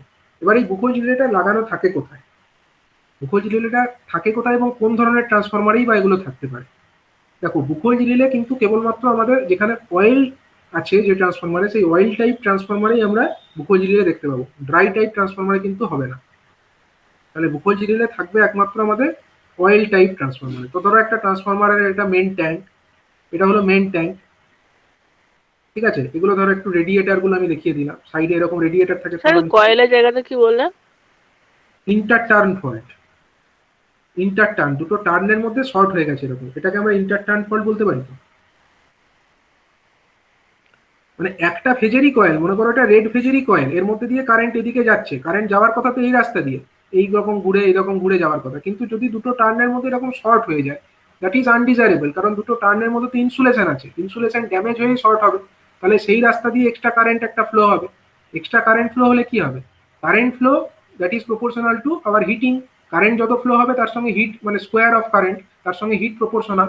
তাহলে হিটটা আমার বেশি যদি তৈরি হয়, এখানে আমাদের এই জায়গাগুলোকে ঠান্ডা করার জন্য কে আছে? ট্রান্সফরমারের অয়েল রাখা আছে। কয়েলের কাছে তো অয়েল থাকে, মানে ট্রান্সফরমারের যে ওয়াইন্ডিং তার কাছে তো আমার অয়েল থাকছে। এবার এই জায়গায় যদি বেশি হিট তৈরি হয়, তাহলে এই অয়েলগুলো কি করবে? অয়েলগুলো মিনারেল অয়েল এক ধরনের, ঠিক আছে। এই অয়েলটা তো কেমিক্যাল প্রপার্টি আছে, ধরো এর কেমিক্যাল ফর্মুলা কি আমার জানা নেই, ঠিক আছে। তো সেই কেমিক্যাল যে প্রপার্টি বা সেটা কিন্তু মানে হিটের কারণে এটা ভেঙে যাবে, যেরকম কোনো কিছু ভেঙে যায় না, ডিকম্পোজ করে যায়, একটা মেটেরিয়াল থেকে আরেক ধরনের মেটেরিয়াল তৈরি হয়ে যায় হিট দিলে, এরকম এই অয়েলটাও সেখানে ভেঙে যাবে এবং অয়েল ডিকম্পোজ করে এক ধরনের গ্যাস তৈরি হবে, ঠিক আছে। কি গ্যাস তৈরি হবে? না হাইড্রোজেন গ্যাস তৈরি হবে, এবং সেই গ্যাস তৈরি হওয়ার ব্যাপারটাকে কাজে লাগিয়ে এই ধরনের রিলে কাজ করবে, সেটা আমি ডিসকাস করছি পরে। কিন্তু এই ধরনের যে ফল্ট, এটা কিন্তু আমার কোনো ওভার কারেন্ট বা আর্থ ফল্ট রিলে সেন্স করতে পারবে না। কেন পারবে না? ওভার কারেন্ট রিলে কি সেন্স করে? দুটো ফেজের মধ্যে যদি শর্ট হতো, ধরো রেড ফেজ আর ধরো এটা, ধরো ধরো এটা একটা রেড ফেজ আর এটা ধরো, হ্যাঁ ঠিক আছে, এটা এটা ধরো আমার একটা ইয়েলো ফেজ সাপোজ। এবার রেড ফেজের সঙ্গে ইয়েলো ফেজ ইন্টারটার্ন রিলে তো ছিল একটা, কোথায় ছিল? ওই আগে ইন্টারটার্নের জন্য ছকটাতে। রিলে তো কিছু ছিল না এখানে। ইন্টারটার্ন প্রোটেকশনের জন্য বুকোলজি রিলে ছিল, হ্যাঁ রিলে ছিল, মানে সেটা হচ্ছে বুকোলজি রিলে, ঠিক আছে। মানে এটা ওভার কারেন্ট বা আর্থ ফল্ট রিলে নয়, বুকোলজি রিলে থাকে, সেটা ডিটেক্ট করবে। তো সেটা আমি বলছি, ধরো এটা রেড ফেজ আর এটা ধরো তোমার সাপোজ এটা ইয়েলো ফেজ। এবার যদি রেড আর ইয়েলোর মধ্যে শর্ট হতো, এটাকে আমি কি ফল্ট বলবো? এটাকে আমি বলবো ফেজ টু ফেজ ফল্ট। এটা ডিটেক্ট করতে পারে কে? ডিটেক্ট করতে পারে এটাকে আমার ওভার কারেন্ট রিলে ডিটেক্ট করতে পারে। এবার মনে করো রেড ফেজের সঙ্গে আমার কোরটা টাচ হয়ে গেছে, রেড ফেজের ওয়াইন্ডিং তার সঙ্গে আমার কোর টাচ হয়ে গেছে, কোরের বডিটা টাচ হয়ে গেছে, এটা কি ফল্ট? এটা হলো আমার একটা গ্রাউন্ড ফল্ট। একে কে ডিটেক্ট করবে? আমার আর্থ ফল্ট দিলে এটাকে ডিটেক্ট করে নেবে গ্রাউন্ড ফল্ট হয়ে গেলে। কিন্তু যদি ফেজের দুটো টার্নের মধ্যে এরকম শর্ট হয়ে যায়, তাকে কিন্তু আমাদের কোনো রিলে মানে এই রকম ওভার কারেন্ট বা আর্থ ফল্ট রিলে সেন্স করতে পারবে না। সেটার জন্য আমাকে স্পেশাল অন্য এক ধরনের রিলে ব্যবহার করতে হবে, যার নামই হচ্ছে বুকোলজি রিলে। এবার সেই বুকোলজি রিলেটা কোথায় থাকে সেটাই আমি এখন ডিসকাস করতে চলেছি। তো ধরো ট্রান্সফরমার আমি ড্র করছি, ট্রান্সফরমারের সাইডে এগুলো কি থাকে? ট্রান্সফরমারের সাইডে আমরা জানি থাকে আমাদের রেডিয়েটার।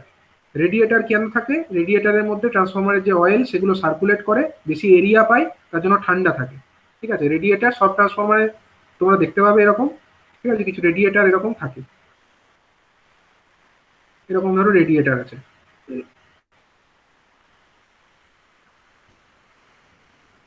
এগুলোকে বলা হয় রেডিয়েটারের ফিন, ঠিক আছে। তো এগুলোর মধ্যে অয়েল সার্কুলেট হবে। এটা ধরো ট্রান্সফরমারের মেন ট্যাঙ্কটা, তাহলে এখানে কি থাকবে? উপরে উপরে আমাদের বুশিংস থাকবে, সেগুলো আমি এখন শো করছি না। বুশিং, এইচবি বুশিং থাকবে, এলবি বুশিং থাকবে, যেখান থেকে আমাদের ফেজ সাপ্লাই দেওয়া হবে এবং সেখান থেকে যেটা আউট হবে ভোল্টেজ সেটা পাওয়া যাবে, সেগুলোকে আমি এখানে শো করছি না। কিন্তু আমি মেন শো করবো হচ্ছে বুকোলজি রিলেটা কোথায় থাকে। দেখো মেন ট্যাঙ্কের সঙ্গে কানেক্টেড আরেকটা আমার ট্যাঙ্ক থাকে, সেই ট্যাঙ্কটাকে বলা হয় কনজারভেটর ট্যাঙ্ক। তোমরা দেখেছো মেন ট্যাঙ্কের সঙ্গে কানেক্টেড আরেকটা আমার ট্যাঙ্ক থাকে, মেন ট্যাঙ্কের সঙ্গে এরকম একটা পাইপের মতো বেরিয়ে থাকে, যেটা এরকম একটু স্লোপ নিয়ে থাকে, এবং এখানে আমাদের একটা কি থাকে? এখানে আরেকটা আমাদের ট্যাঙ্ক থাকে, মানে একটা ধরো এইরকম শেপের একটা ট্যাঙ্ক তোমরা দেখেছো নিশ্চয়ই, মানে বেসিক্যালি দেখতে অনেকটা এরকম শেপের একটা থাকে উপরে। সেই ট্যাঙ্কটাকে কি ট্যাঙ্ক বলবো আমি? সেটাকে আমরা বলি কনজারভেটর ট্যাঙ্ক, ঠিক আছে। আমি এখান থেকে এই ভিউটা দেখাচ্ছি। তো এখানে ধরো আমাদের একটা ট্যাঙ্ক আছে, এটা হচ্ছে আমাদের কনজারভেটর ট্যাঙ্ক। এটা কেন থাকে? কারণ হচ্ছে মেন ট্যাঙ্কের মধ্যে যদি অয়েলটা ধরো হিট হলে কি হবে? তার ভলিউমটা বাড়বে, এবং ভলিউমটা বাড়ার ফলে সেটা এই যে কানেক্টিং পাইপ, সেই পাইপ দিয়ে এটা কনজারভেটর ট্যাঙ্কে চলে যাবে। কনজারভেটর ট্যাঙ্কে মানে একটু এর জন্য একটা জায়গা রাখা থাকে, মানে যদি এর আয়তনে সম্প্রসারিত হয়, এটাকে বাড়ার জন্য একটু জায়গা রাখা থাকে, এটা হচ্ছে বাফার বলা চলে, ঠিক আছে। মানে না হলে তো ট্রান্সফরমারটার উপরে চাপ পড়তো না। যদি কোনো কারণে মনে করো ট্রান্সফরমারের হিট হয়ে গেছে, এবার তেলের আয়তন বেড়েছে, তেলের আয়তন বেড়ে গেল কিন্তু সেটা আর বাড়ার মতো জায়গা পেল না, তখন কি করবে? সে মেন ট্যাঙ্কের উপরে চাপ দিয়ে ট্যাঙ্কটাকে ফাটিয়ে দিতে পারে। কিন্তু সেই কারণে কি করা থাকে, এখানে একটা কনজারভেটর ট্যাঙ্ক লাগানো থাকে কানেক্ট করে, এবং সেই কনজারভেটর ট্যাঙ্ক ফুল ভর্তি করে রাখা হয় না, উপরে একটু গ্যাপ থাকে। জেনারেলি 3/4 ভর্তি রাখার নিয়ম, একটু গ্যাপ থাকার কথা। সেই গ্যাপটা কি জন্য? যাতে কোনো আয়তনে যদি বেড়ে যায় সেক্ষেত্রে যেন সেই আয়তনটা বাড়ার মতো এখানে প্রভিশনস থাকে। তাহলে এটা হলো আমার ট্রান্সফরমারের কি, এটা হলো মেইন ট্যাঙ্ক। আর উপরে যেটা লাল রঙের দেখালাম ওটা হলো আমার কনজারভেটর ট্যাঙ্ক। ঠিক আছে, এটা হলো মেইন ট্যাঙ্ক আর এটা হলো আমার কনজারভেটর ট্যাঙ্ক। তাহলে বুকোইজ রিলেটা থাকে কোথায়? বুকোইজ রিলেটা হচ্ছে আমার মেইন ট্যাঙ্কের সঙ্গে কনজারভেটর ট্যাঙ্ক যেখানে যুক্ত থাকে, সেই কানেক্টিং যে পাইপ, সেই কানেক্টিং পাইপের উপরে আমাদের এই বুকোইজ রিলেটাকে কানেক্ট করা থাকে। ঠিক আছে, কনজারভেটর ট্যাঙ্ক, এই যে কানেক্টিং আমি একটা পাইপ দেখিয়েছি সবুজ রঙের, এইখানটাই বেসিক্যালি একটা রিলে থাকে। মানে এটা ডাইরেক্ট একটা পাইপ দিয়ে থাকবে না, এখানে আমাদের একটা রিলে থাকবে, এখানে একটা রিলেকে কানেক্ট করা থাকে। ঠিক আছে, সেই রিলেটা কিরকম হয়? সেটা হচ্ছে এরকম একটা শেপের একটা রিলে তোমরা দেখতে পাবে। এরকম একটা শেপের একটা রিলে থাকবে, উপরে একটা তোমার থাকবে, এটা হচ্ছে রিলিজ কক, আর নিচে একটা কক থাকবে, সেটা হচ্ছে আমাদের টেস্ট কক। ঠিক আছে, এরকম একটা রিলে থাকে। কোথায় থাকছে তাহলে? দা এই রিলেটা যেটা থাকছে এই রিলেটাকে বলা হচ্ছে বুকোইজ রিলে। তাহলে বুকোইজ রিলেটা কানেক্টেড কোথায় থাকছে? মেন ট্যাঙ্কের সঙ্গে আমার কনজারভেটর ট্যাঙ্ক, তারা যে কানেক্টিং পাইপ দিয়ে যুক্ত আছে সেইখানেই আমাদের একটা রিলে থাকছে, সেই রিলের নামই হচ্ছে বুকোইজ রিলে।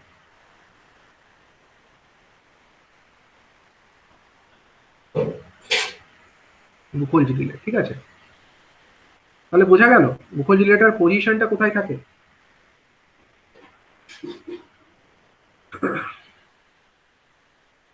এবার এই যে বুকোইজ রিলে, এটার আমরা ফাংশনিংটা এবার ডিসকাস করবো, যে এই বুকোইজ রিলে কিভাবে ফাংশন করে। এবং এই বুকোইজ রিলে যেটা হয়, দেখো তেল যখন গরম হবে তার আয়তন বাড়বে, সেটা যদি এই পাইপের মধ্যে দিয়ে থাকে, মানে এই রাস্তা দিয়ে যদি যায়, এমনিতে জেনারেলি কনজারভেটর ট্যাঙ্কে অয়েল ভর্তিই থাকে।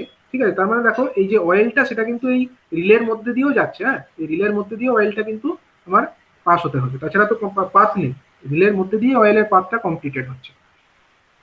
তো এই যে Buchholz relay, it is a kind of gas operated relay. ঠিক আছে, it is a kind of কি রিলে? Gas operated relay.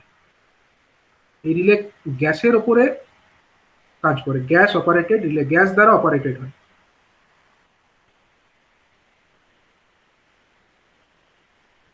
এবং এই রিলের কাজ কি? বুকোইজ রিলের কাজ কি? এই বুকোইজ রিলের কাজ হচ্ছে যে to detect the incipient faults. It detects the incipient faults, incipient faults. এটাকে ডিটেক্ট করে। ইনসিপিয়েন্ট ফল্ট মানেটা কি? ইনসিপিয়েন্ট ফল্ট ডিটেক্ট করাটাই হচ্ছে এই বুকোইজ রিলের কাজ। মানে হচ্ছে প্রাথমিক স্তরে ফল্টটাকে ডিটেক্ট করে। মানে ধরো এই যে ইন্টারটার্ন ফল্ট হয়েছে, এর জন্য কিন্তু খুব একটা যে আমার সঙ্গে সঙ্গে ট্রিপ করার দরকার এরকম কিন্তু ব্যাপার নয়। ঠিক আছে, যেখানে একটা ফল্ট হয়েছে, ইন্টারটার্ন ফল্ট হয়েছে, প্রাথমিক স্তরে এখানে তো হিউজ কারেন্ট তেমন কিছু হচ্ছে না। মানে আমার তো লাইন টু আর্থ কিছু ফল্ট হয়ে যায়নি, বা ফেজ টু ফেজও কোনো ফল্ট হয়ে যায়নি, হয়েছে ইন্টারটার্ন ফল্ট। কিন্তু সেই ইন্টারটার্ন ফল্টে মানে আমরা যদি সুদূর প্রসারী প্রভাবটা ভাবি, মানে একটু দূরের ভাবি, তাহলে কি এটার জন্য এখানে অয়েল ডিটোরিয়েট করবে। অয়েল ডিটোরিয়েট করলে কি হবে? অয়েল ডিকম্পোজ করবে। অয়েল ডিকম্পোজ করলো মানে অয়েলের ডাইইলেকট্রিক প্রপার্টি নষ্ট হবে, খারাপ হতে শুরু করবে। অয়েলটা খারাপ হতে শুরু করলো মানে ইনসুলেশনসটা কমে গেল। ইনসুলেশন কমে গেল মানে কি? আরো অন্য জায়গায় ফল্ট হওয়ার টেন্ডেন্সিটা বেড়ে গেল, আরো এরকম ফল্ট হওয়ার টেন্ডেন্সিটা বেড়ে গেল। তার মানে একটা ফল্ট থেকেই আমার পরে আরো অনেক বড় বড় ফল্ট হয়ে যাবে। ঠিক আছে, তার মানে এই ফল্ট যেটা হচ্ছে এটা হচ্ছে আমার প্রাথমিক পর্যায়ের একটা ফল্ট। তার মানে এই ধরনের প্রাথমিক পর্যায়ের ফল্ট তাকে আমরা বলছি কি ফল্ট? Incipient fault. এই ইনসিপিয়েন্ট ফল্টকে কে ডিটেক্ট করে? আমার বুকোইজ রিলে ডিটেক্ট করে। এবং বুকোইজ রিলে কি অপারেটেড রিলে? এটা হচ্ছে একটা গ্যাস দ্বারা অপারেটেড রিলে। ঠিক আছে, এবং কোথায় কানেক্টেড থাকে? Buchholz relay is placed in between the main tank and the conservator tank. ঠিক আছে, এখানে আমাদের বুকোইজ রিলেটাকে কানেক্ট করে রাখা থাকে। এবার আমরা বুকোইজ রিলের একটু ডিটেল কনস্ট্রাকশনসটা যদি দেখি, দেখো বুকোইজ রিলের মধ্যে থাকেটা কি। বুকোইজ রিলের শেপটা আমরা যদি দেখি এরকম,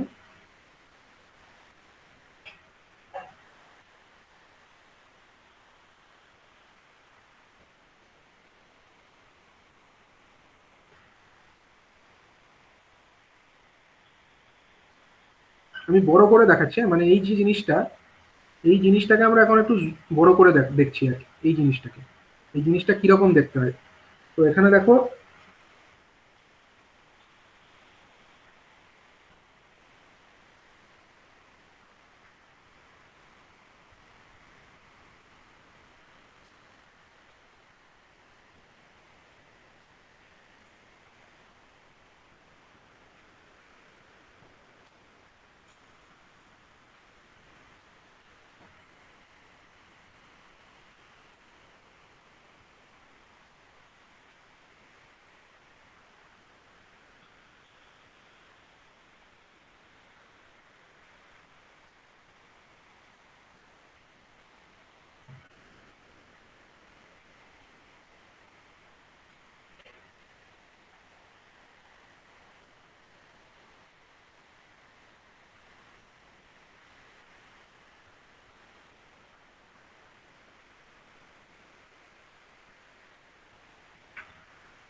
বেসিক্যালি দেখো এখানে দুটো রাস্তা, মানে এটা কার সঙ্গে যুক্ত থাকবে, এটা হচ্ছে আমার মেন ট্যাঙ্কের দিকে যুক্ত থাকবে। দুটো দিক আছে, তো একটা দিক কার সঙ্গে যুক্ত আছে, একটা হচ্ছে মেন ট্যাঙ্কের সঙ্গে যুক্ত আছে, আর একটা দিক আমার কনজারভেটর ট্যাঙ্কের সঙ্গে যুক্ত আছে। তার মানে এর দুটো দিক, তার মানে এই দিকটা হচ্ছে কানেক্টেড, মানে এরকম আমি তীর চিহ্ন দিয়ে দেখাতে চাইছি বেসিক্যালি।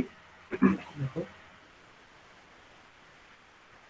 এই দিকটা, এই দিকটা হচ্ছে আমার connected to our main tank, এটা হচ্ছে কানেক্টেড টু মেন ট্যাঙ্ক। এখানে মেন ট্যাঙ্ক থেকে অয়েল এদিক দিয়ে ঢুকবে। আর এই দিকটা হচ্ছে ওই ডান দিকটা, এটা হচ্ছে কানেক্টেড টু, এটা হচ্ছে কানেক্টেড টু, এটা হচ্ছে কনজারভেটর ট্যাঙ্ক। ঠিক আছে, এটা হচ্ছে কানেক্টেড টু কনজারভেটর ট্যাঙ্কের সঙ্গে যুক্ত আছে এই দিকটা। আর এর ভেতরে কি থাকছে, এর ভেতরে জিনিসটা হচ্ছে দেখো, এর ভেতরে বেসিক্যালি দুটো হিঞ্জ পয়েন্ট আছে। হিঞ্জড পয়েন্ট মানে যেগুলো ফিক্সড। এখানে একটা হিঞ্জড পয়েন্ট আছে, এখানে একটা হিঞ্জড পয়েন্ট আছে। তো উপরের হিঞ্জ পয়েন্টটা থেকে কি থাকে দেখানো হচ্ছে, উপরের হিঞ্জ পয়েন্টটা থেকে থাকে হচ্ছে এরকম একটা ফ্লোট, যেটা একটু স্লোপ নিয়ে থাকে, মানে একটু উঠে থাকে।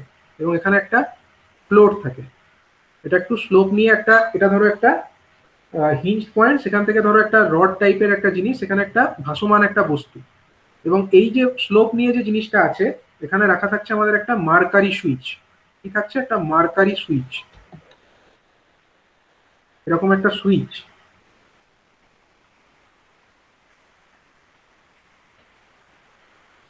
এটা হচ্ছে একটা মার্কারি সুইচ, এটা হচ্ছে আপার ফ্লোটের জন্য। আর এখানে আর একটা হিঞ্জড পয়েন্ট আছে, মানে ফিক্সড পয়েন্ট। সেই হিঞ্জড পয়েন্টের সঙ্গে লাগানো থাকছে একটা আমাদের ফ্ল্যাপ। ঠিক আছে, যেটা তোমার বেঁকতে পারে, এরকম বেঁকার মতো একটা জিনিস। এটা হচ্ছে একটা ফ্ল্যাপ বলে এটাকে।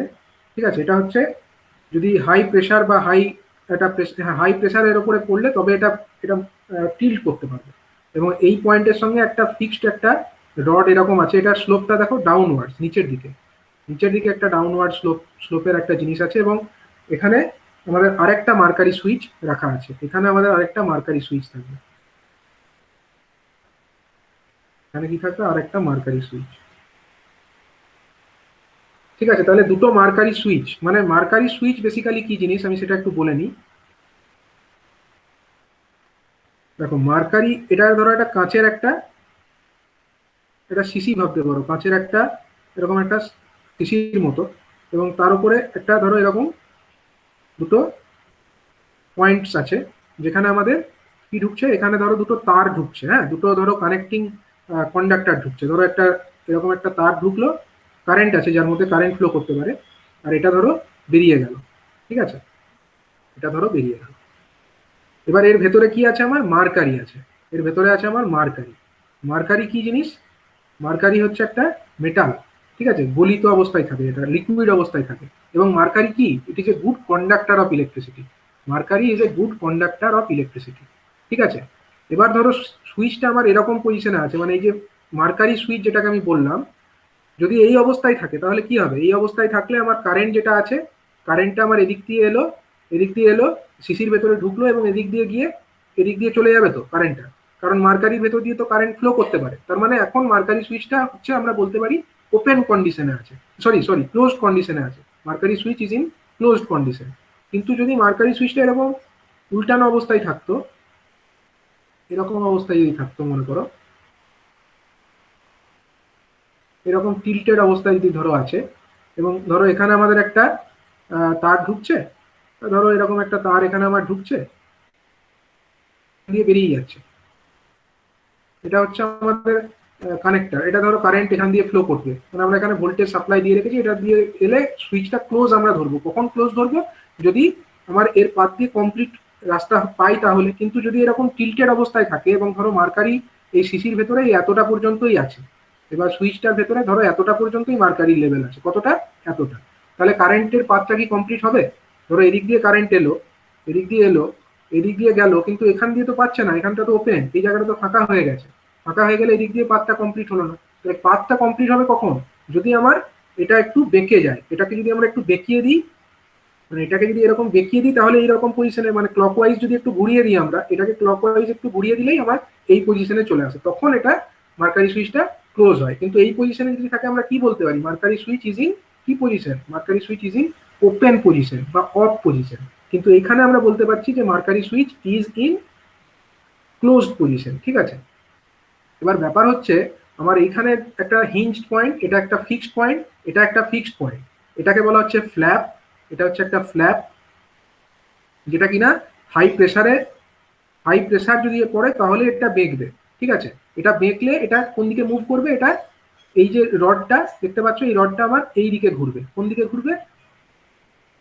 অ্যান্টি ক্লকওয়াইজ ঘুরবে, দিয়ে এটা সোজা হয়ে যাবে, হরাইজেন্টাল হয়ে যাবে। আর অন্যদিকে যেটা আছে আমার এইটা, এই রডটা, হিঞ্জ পয়েন্টটা, এখানে আমার একটা ফ্লোট, একটা ভাসমান একটা জিনিস আছে। ঠিক আছে, এবার যদি এখানে কি হয় না, হাই প্রেসার পড়ে, হাই প্রেসারের জন্য কি হবে?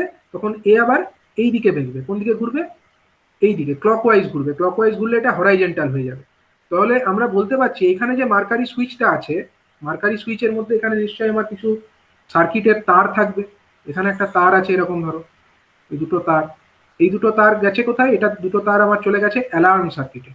এটা দুটো তার আমার চলে গেছে অ্যালার্ম সার্কিটে। কোথায় থাকে অ্যালার্ম সার্কিটটা? অ্যালার্ম সার্কিট আমাদের কন্ট্রোল অ্যান্ড রিলে প্যানেলের মধ্যে থাকবে। আবার এখান থেকে দুটো তার বেরোবে, এই দুটো তার কোথায় চলে যাবে? এই তার আর এই তার, এখান থেকেও দুটো তার বেরোবে, এই দুটো তার চলে যাবে আমাদের ট্রিপ সার্কিটে। দুটো ট্রিপ সার্কিট।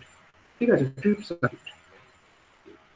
সার্কিট ব্রেকারে ট্রিপ করার জন্য সিগন্যালটা এখান থেকে যাবে, আর এখান থেকে কি যাবে? এখান থেকে যাবে অ্যালার্ম। ঠিক আছে, এবার মনে করো ট্রান্সফরমারের, এটা তো কনজারভেটর ট্যাঙ্ক, কনজারভেটর ট্যাঙ্কের পুরোটাই আমার কিসে ভর্তি আছে? ট্রান্সফরমার অয়েল দিয়ে ভর্তি আছে। নর্মাল কন্ডিশনে আমার এটা তো অয়েল দিয়েই ভর্তি থাকার কথা, কারণ এইটা দিয়ে আমার কানেক্টেড আছে মেন ট্যাঙ্কের সঙ্গে, আর এটা চলে গেছে আমাদের কোথায় চলে গেছে? কনজারভেটর ট্যাঙ্কের সঙ্গে। তার মানে এই রাস্তা পুরোপুরি অয়েলে ভর্তি, পুরো অয়েল ভর্তি অবস্থায় আছে।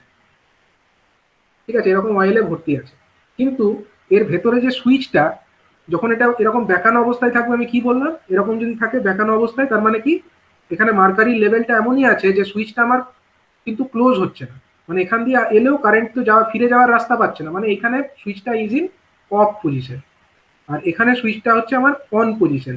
তাহলে দেখো এখানে আমরা বলতে পারছি এইখানে যে আমার অয়েল লেভেল, এই সুইচের ভেতরে যে লেভেলটা আছে, মার্কারি লেভেলটা ধরো এই এর ভেতরে মার্কারি লেভেল এতটা আছে, হ্যাঁ এতটা। তার মানে এখন আমার এই উপরের যে অ্যালার্ম সুইচ, সেইটাও আমার কমপ্লিট হবে না। মানে এখান দিয়ে কারেন্ট এলো, কিন্তু এখান দিয়ে ফিরে যেতে পারবে না। কেন পারবে না? কারণ সুইচটা ক্লোজ নেই। অন্যদিকে এর ভেতরেও না অয়েল লেভেলটা এতটা রাখা হয়েছে, মানে সরি মার্কারি লেভেলটা ধরো এই এতটা লেভেলে আছে, মানে এই সুইচটাও আমার ক্লোজ নেই। দুটোই সুইচ আমার কি অবস্থায় আছে? দুটো সুইচই আমার অফ অবস্থায় থাকবে নর্মাল কন্ডিশনে এটাই থাকবে। এবার হচ্ছে কি আচ্ছা, উপরে একটা জিনিস থাকে, উপরে একটা আমার কি থাকে না, উপরে একটা এরকম একটা থাকে আমাদের কক থাকে, এটাকে বলা হয় কি কক? এটা হচ্ছে আমাদের রিলিজ কক। ঠিক আছে, মানে এখানে যদি কোনো গ্যাস জমা হয়, সেটাকে গ্যাসটাকে রিলিজ করার জন্য এটাকে আমরা ঘুরিয়ে গ্যাসটাকে রিলিজ করতে পারি, এটাকে বলা হয় রিলিজ কক। এবং নিচে আমাদের একটা থাকে এরকম, ওটাকেও আমরা ঘুরিয়ে কি করতে পারি, নিচেও সিমিলার একটা টাইপের একটা কক থাকে, যেটাকে বলা হয় আমাদের টেস্ট কক। ঠিক আছে, এটাকে বলা হয় টেস্ট কক। এটা দিয়ে আমরা কি করতে পারি, এই কনজারভেটর সরি এই যে আমাদের বুকোজ রিলে তার মধ্যে যে অয়েল স্যাম্পেলটা আছে না, অয়েল যেটা আছে সেটার কোয়ালিটি যদি আমাদেরকে টেস্ট করতে হয় তাহলে তো এখান থেকে স্যাম্পেল নিতে হবে, তার ব্রেকডাউন ভোল্টেজ আমরা যদি টেস্ট করতে চাই এখান থেকে অয়েল স্যাম্পেল কালেক্ট করতে হবে। তো সেটাকে কালেক্ট করবার জন্য আমরা এখানে টেস্ট ককটা ঘুরিয়ে এখান থেকে অয়েল স্যাম্পেল আমরা কালেক্ট করতে পারি। তাহলে মেনলি জিনিসটা এরকম থাকে, এরকম একটা বক্স টাইপের জিনিস, তার ভেতরে এটা হচ্ছে হিঞ্জড পয়েন্ট, এটা একটা হিঞ্জড পয়েন্ট, আর এটাও হচ্ছে আর একটা হিঞ্জড পয়েন্ট, মানে এগুলো হচ্ছে ফিক্সড। এই দুটো পয়েন্টের কোনো নড়চড় হবে না, এই দুটো হচ্ছে হিঞ্জড পয়েন্ট। হিঞ্জ সাপোর্ট তোমরা দেখেছো, হিঞ্জ এরকম হচ্ছে হিঞ্জড পয়েন্ট আর কি বেসিক্যালি এগুলো।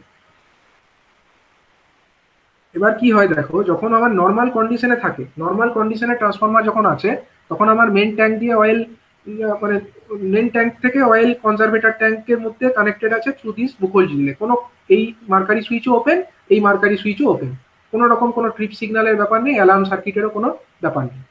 কিন্তু মনে করো ট্রান্সফরমারের মধ্যে এরকম একটা কি ফল্ট হয়েছে, ইনসিপিয়েন্ট কোনো একটা ফল্ট, মানে হচ্ছে ধরো ইন্টারটার্ন ফল্ট হয়েছে। এবার এই ইন্টারটার্ন ফল্ট হলে কি হয় বললাম, ইন্টারটার্ন যদি ফল্ট হয় তাহলে আমাদের এই জায়গাটায় একটা কারেন্ট ফ্লো হবে, এবং এই জায়গাতে যে অয়েলটা আছে সেই অয়েলটা কারেন্ট ফ্লো হওয়ার জন্য এক্সেসিভলি হিটেড হবে, এবং সেই অয়েলের ডিকম্পোজিশন হয়ে যাবে, অয়েলটা ডিকম্পোজ করবে, তার কেমিক্যাল ফর্মুলা চেঞ্জ হয়ে যাবে, এবং কেমিক্যাল ফর্মুলা চেঞ্জ হয়ে কি গ্যাস তৈরি হবে, হাইড্রোজেন গ্যাস তৈরি হবে। ঠিক আছে, অয়েল ডিকম্পোজ করলে হাইড্রোজেন গ্যাস তৈরি হয়। এবার এই যে হাইড্রোজেন গ্যাসটা তৈরি হলো, হাইড্রোজেন গ্যাস আমরা কি জানি, বাতাসের থেকে ভারী না হালকা, কি হয় হাইড্রোজেন গ্যাস, হাইড্রোজেন গ্যাস অবশ্যই হালকা গ্যাস। ঠিক আছে, হালকা একটা হাইড্রোজেন গ্যাস তৈরি হবে। তাহলে এই হাইড্রোজেন গ্যাস সবসময় কোন দিকে যেতে চাইবে, হালকা জিনিস কোন দিকে যেতে চায়, সবসময় উপরের দিকে যেতে চায়।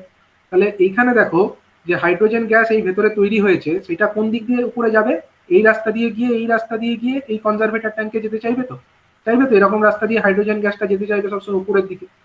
এবার যখন এই এর ভেতর দিয়ে যখন যাবে, এর টেন্ডেন্সি কি হবে, এর ভেতরে উপরের দিকেই যেতে চাইবে, এর ভেতরেও তো উপরের দিকেই যেতে চাইবে হাইড্রোজেন গ্যাসটা, মানে এর ভেতরেও যে হাইড্রোজেন গ্যাস ধরো এই রাস্তা দিয়ে যাচ্ছে, মনে করো আমার হাইড্রোজেন গ্যাস এই রাস্তা দিয়ে তৈরি হয়েছে, মেন ট্যাঙ্ক থেকে আসছে, মেন ট্যাঙ্ক থেকে এসে আমার বুকোল রিলে হয়ে কনজারভেটর ট্যাঙ্ক দিয়ে এদিক দিয়ে যেতে চায়। কিন্তু যখন এই এর ভেতরে এসছে, বুকোল রিলেটার ভেতরে এসছে, তখন তো এই বুকোল রিলের ভেতরেও সে উপরের দিকেই যেতে চাইবে, কারণ তার টেন্ডেন্সি উপরের দিকে যাওয়া। তো উপরের দিকে যদি যেতে চায় তাহলে উপরের অংশটা কে দখল করবে, উপরে তো আমার পুরোপুরি ভর্তি ছিল তেলে, সেই তেলের জায়গাটা দখল করতে চাইবে হাইড্রোজেন গ্যাস। এই হাইড্রোজেন গ্যাস কি করবে, চাপ দেবে, কার উপরে চাপ দেবে, এই যে আমার রডটা দেখতে পাচ্ছ, এই রডটার উপরে একটা চাপ দেবে, দেবে না, এটা তো উপরের জায়গাটা দখল করতে চাইছে আর তেলটাকে নিচে নামাতে চাইছে। এবার তেল যখন নিচে নামছে, এই যে ফ্লোট যে জিনিসটা বলছি এটা হচ্ছে ফ্লোট, এটা কিসের উপরে ভেসেছিল, এটা তেলের উপরে ভেসেছিল। এবার তেল যদি নিচে নেমে যায় এ তো আর ভেসে থাকবে না, তেলের সঙ্গে নিচে নামতে চাইবে। তাহলে এই ফ্লোটটা যদি নিচের দিকে নামে তাহলে আর এই রডটা যেটা আমার এইরকম টিল্টেড পজিশনে ছিল, অ্যাঙ্গুলার পজিশনে ছিল, এটার যখন গ্যাস তৈরি হয়েছে এবং হাইড্রোজেন এই উপরের জায়গাটা ভরাট করতে চাইছে, তেলকে নিচে নামাতে চাইছে, তখন আর এই রডটা কিন্তু এরকম ভার্টিক্যাল মানে এরকম আর টিল্টেড পজিশনে সেটা থাকবে না, ওর পজিশন চেঞ্জ হয়ে যাবে, ওর পজিশনটা তখন এইরকম হয়ে যাবে, এইরকম পজিশনে চলে আসবে। আর এর সঙ্গে কানেক্ট মানে এই বেসিক্যালি এই যে মার্কারি সুইচ এটা এর ওপরেই প্লেস করা আছে, আমি একটু গ্যাপ দিয়ে দেখিয়েছি যদিও, বেসিক্যালি কিন্তু এর ওপরেই প্লেস করা আছে। হ্যাঁ, এই রডটার ওপরেই এটা প্লেসড আছে এবং এই রডের ওপরে এই মার্কারি সুইচটা প্লেসড আছে। তার মানে মার্কারি সুইচটা ছিল আমার এই পজিশনে, মার্কারি সুইচটা আমার প্রথমে ছিল এই পজিশনে, পরে চলে এলো এই পজিশনে। আমি কি বলেছিলাম, মার্কারি সুইচটা যখন এই পজিশনে ছিল তখন মার্কারি সুইচটা কি ছিল, ওপেন পজিশনে ছিল। দেখো এইরকম পজিশনে থাকা মানে মার্কারি সুইচটা অফ পজিশনে, মানে এখান দিয়ে কারেন্টের পাথটা কমপ্লিটেড হচ্ছিল না। কিন্তু যখন মার্কারি সুইচটা এরকম ভার্টিক্যাল থেকে হরাইজেন্টাল হয়ে গেল, মার্কারি সুইচের ভেতর দিয়ে কিন্তু কারেন্টের একটা পাথ হয়ে গেল, কারণ mercury is a conductor of electricity. তাহলে মার্কারি সুইচের ভেতর দিয়ে কারেন্ট যাওয়ার রাস্তা পেয়ে গেল, রাস্তা পেয়ে গেল মানে এদিক থেকে কারেন্ট এসে এদিক দিয়ে ব্যাক করতে পারবে, এবং সেই সিগন্যালটা কোথায় পৌঁছাচ্ছে, অ্যালার্ম সার্কিটে চলে যাচ্ছে। মানে যদি অল্প পরিমাণে হাইড্রোজেন গ্যাস তৈরি হয় তাহলে আমার কেবলমাত্র এইটাই ডাউন হবে। হ্যাঁ, অল্প পরিমাণে গ্যাস তৈরি হলে বা অল্প পরিমাণে যদি ফলটা যদি একদম প্রাথমিক পর্যায়ে থাকে তখন তো অল্প পরিমাণেই হাইড্রোজেন হবে, বেশি হাইড্রোজেন তো হবে না, কারণ যত বেশি পরিমাণে ফল্ট হবে তত বেশি অয়েল ডিকম্পোজ করবে, তত বেশি হাইড্রোজেন গ্যাস তৈরি হবে।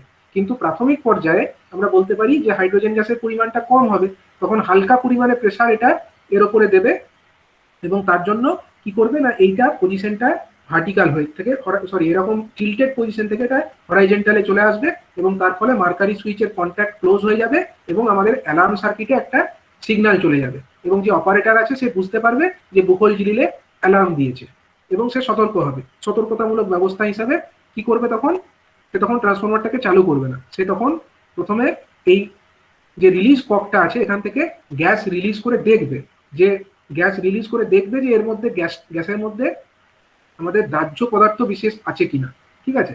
তার ওটা পরের অনেক ব্যাপার আছে, আমি পরে বলছি। মানে এই রিলিজ পকেট থেকে ওটা গ্যাসটাকে রিলিজ করবে। বেসিক্যালি গ্যাস রিলিজ করবার পরে যদি দেখে যে ঠিক আছে, দাহ্য গ্যাস সেরকম নেই, তখন আবার ট্রান্সফরমারটাকে চালু করতে পারে, আদারওয়াইজ করার নিয়ম নয়।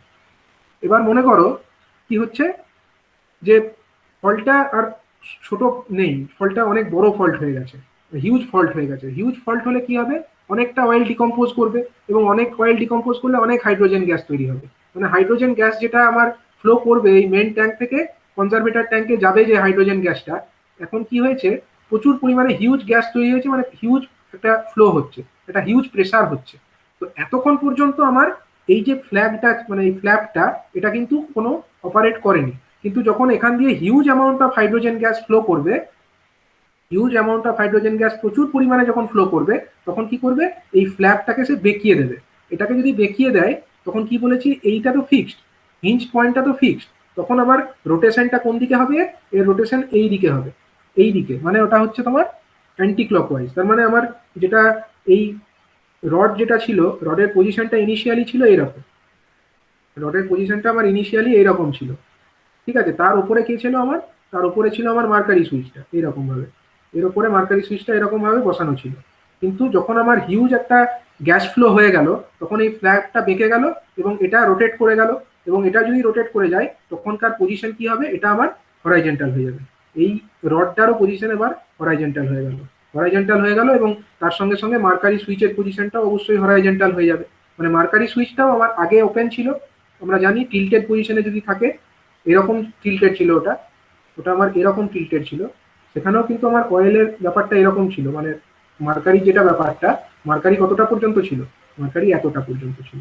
তার মানে সুইচটা আমার ওপেন অবস্থাতেই ছিল, এখান দিয়ে যে দুটো তার ছিল অ্যালার্ম সার্কিটে গেছে, সেই পাথটা কমপ্লিট ছিল না। কিন্তু যখন এটা হরাইজেন্টালে চলে এলো এরকম হয়ে যাবে, তখন আমার কিন্তু সুইচের মধ্যে দিয়ে, মার্কারি সুইচের মধ্যে দিয়ে কারেন্টের রাস্তা চলে যাবে। এবং এই যে সিগন্যালটা, এটা যখন হরাইজেন্টালে চলে এলো, এই সিগন্যালটা কোথায় গেল, এটা চলে গেল সার্কিট ব্রেকারের যে ট্রিপ সার্কিট, সেখানে চলে গেল। তখন সার্কিট ব্রেকার কি করবে, সার্কিট ব্রেকারে যে ট্রিপ কয়েল, সেটা সিগন্যাল পেয়ে যাবে, সার্কিট ব্রেকারের ট্রিপ কয়েলে সিগন্যাল পেয়ে গেলে সার্কিট ব্রেকারকে ট্রিপ করিয়ে দেবে। সার্কিট ব্রেকার ট্রিপ হয়ে গেলে ট্রান্সফরমারের পাওয়ার সাপ্লাই বন্ধ হয়ে যাবে, ঠিক আছে। তার মানে কোনো ইনসিপিয়েন্ট ফল্টের হাত থেকে ট্রান্সফরমারকে যদি বাঁচাতে হয়, তাহলে আমাদেরকে কি ইউজ করতে হবে, এই ধরনের একটা রিলে ইউজ করতে হবে, তার নাম হচ্ছে বুখোলজ রিলে, ঠিক আছে। তাহলে বুখোলজ রিলের অপারেশনটা কি বুঝতে পারলে? স্যার কোনো শর্ট সার্কিট হলে একমাত্র তখনই হাইড্রোজেন গ্যাসটা মানে প্রডিউস হবে, তাই তো? হাইড্রোজেন গ্যাসটা প্রডিউস হবে অয়েলটা ডিটোরিয়েট করলে, ঠিক আছে। অয়েলটা, হাইড্রোজেন গ্যাসটা তৈরি হচ্ছে কেমিক্যাল অয়েল, এখানে যে মিনারেল অয়েল যেটা ট্রান্সফরমার অয়েল হিসাবে ইউজ করা হচ্ছে, সেটা ভেঙে গেলে, মনে করো তার একটা, সেটা তো একটা আমি সাপোজ বলছি CXHX এরকম কিছু একটা ফর্মে আছে, তো CXHS কার্বনের কোন একটা হাইড্রোকার্বন, তো ওটা হাইড্রোকার্বন, আমি জানি না এটা ওভারঅল ফর্মুলাটা আরো কিছু থাকবে হয়তো, ঠিক আছে। এবার এটা একটা হাইড্রোকার্বন, এই হাইড্রোকার্বন যখন ভেঙে যাচ্ছে হাইড্রোজেন গ্যাস তৈরি হচ্ছে। এবার এই হাইড্রোজেন গ্যাস কতটা তৈরি হচ্ছে, এবার এটা হাইড্রোজেন গ্যাসটা তৈরি হলো কি জন্য, এটা ভেঙে গেল বলে, এই যে মিনারেল অয়েল সেটা ডিকম্পোজ করলো বলে। এবং ডিকম্পোজটা করতে পারে এ ধরনের কোনো ইন্টারনাল ফল্ট হলে জেনারেলি ট্রান্সফরমার অয়েলটা ডিকম্পোজ করে, আদারওয়াইজ করে না, ঠিক আছে। তার মানে আমরা এই গ্যাস অপারেটেড যে বুকোলজ রিলে, সেটাকে ইউজ করে আমরা এই ধরনের ফল্টকে ডিটেক্ট করতে পারি। এবং জেনারেলি এটা দেখা গেছে যে মানে শুধু যে হাইড্রোজেন গ্যাসই হয় তা নয়, মানে আরো কিছু হয়, হাইড্রোকার্বনটা ভাঙলে শুধু হাইড্রোজেনই হয় না, আরো কিছু হয়, কিন্তু অলমোস্ট যেটা আছে তার 70% কিন্তু হাইড্রোজেন গ্যাসই থাকে, 70% হাইড্রোজেন, আরো কিছু তৈরি হতে পারে, সেগুলো কম থাকে, বেশি পরিমাণে হাইড্রোজেন গ্যাসই থাকে। এবং যেহেতু হাইড্রোজেন গ্যাস একটা হালকা গ্যাস, সে সবসময় উপরের দিকে যেতে চায়, তার এই উপরের দিকে যাওয়ার প্রপার্টিটাকে কাজে লাগিয়েই আমার এই বুকোলজ রিলেটাকে ডিজাইন করা হয়েছে।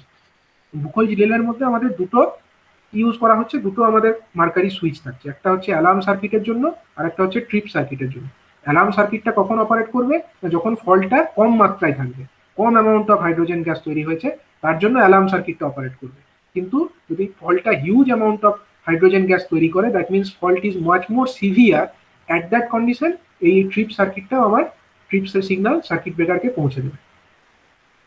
ঠিক আছে,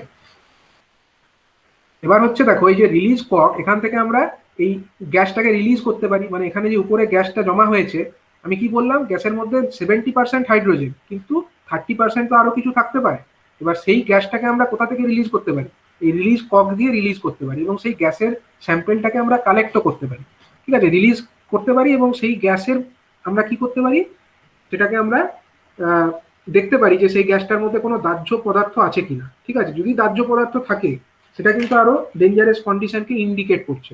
মানে ধরো এরকম একটা ডায়াগনোসিস আছে, যদি দেখা যায় যে শুধু আমার হাইড্রোজেন এবং ধরো আমাদের তৈরি হয়েছে কি C2H2, ঠিক আছে, এটা হতে পারে।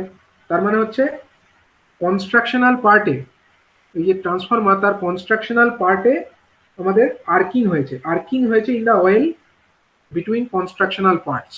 মানে দুটো পার্ট আছে, ধরো ট্রান্সফরমার তো অনেক কনস্ট্রাকশনের একটা ডিটেল কনস্ট্রাকশন আমরা যদি দেখি, সেখানে তো দুটো পার্ট, ধরো একটা কোর আর একটা কোর।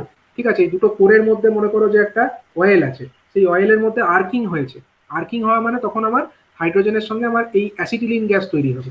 ঠিক আছে, আবার হতে পারে আমার হাইড্রোজেন হতে পারে, তার সঙ্গে আমাদের ধরো C2H2 হতে পারে, এবং তার সঙ্গে ধরো আমাদের মিথেন গ্যাসও হতে পারে। ঠিক আছে, এরকম সেটা হচ্ছে আবার কি ডিটেক্ট করে না, সেটা হচ্ছে সাম ইনসুলেশন ড্যামেজ হলে তখন আমাদের এই ধরনের গ্যাসগুলো তৈরি হয়, জেনারেলি দেখা গেছে এগুলো। তারপরে আবার হাইড্রোজেন গ্যাস হতে পারে, হাইড্রোজেন গ্যাসের সঙ্গে ধরো আমাদের মিথেন গ্যাস হতে পারে। হ্যাঁ, মিথেন গ্যাসের সঙ্গে ধরো আমাদের C2H4 হতে পারে।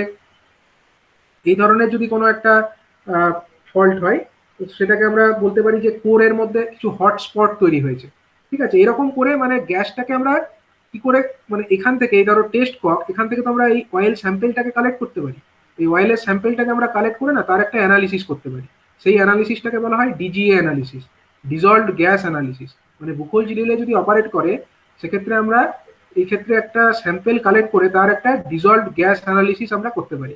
সেই ডিজলভড গ্যাস অ্যানালিসিসের মধ্যে কি করা হয়, তার মধ্যে এই ধরনের কি কি গ্যাস ফর্ম হয়েছে অয়েলের মধ্যে, ট্রান্সফরমার অয়েলের মধ্যে, সেগুলোকে পুরো অ্যানালিসিস করে বলা হয়। ঠিক আছে, এবার এই অ্যানালিসিসের রিপোর্টের ভিত্তিতে আমরা ডিসিশন নিই। যদি দেখি যে এই সমস্ত গ্যাস তৈরি হয়ে গেছে, অ্যাসিটিলিন একটা নির্দিষ্ট মাত্রার থেকে বেশি হয়ে গেছে, বা মিথেন একটা নির্দিষ্ট মাত্রার থেকে বেশি হয়ে গেছে, তখন কিন্তু আমরা সেই ট্রান্সফরমারকে আর রানই করাই না।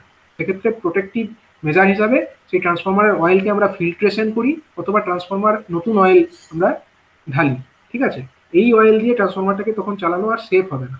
ঠিক আছে, সেটা আমরা কি করে জানতে পারি না, সেটাকে আমরা dissolved gas analysis, dissolved gas analysis, এই গ্যাস অ্যানালিসিস করে আমরা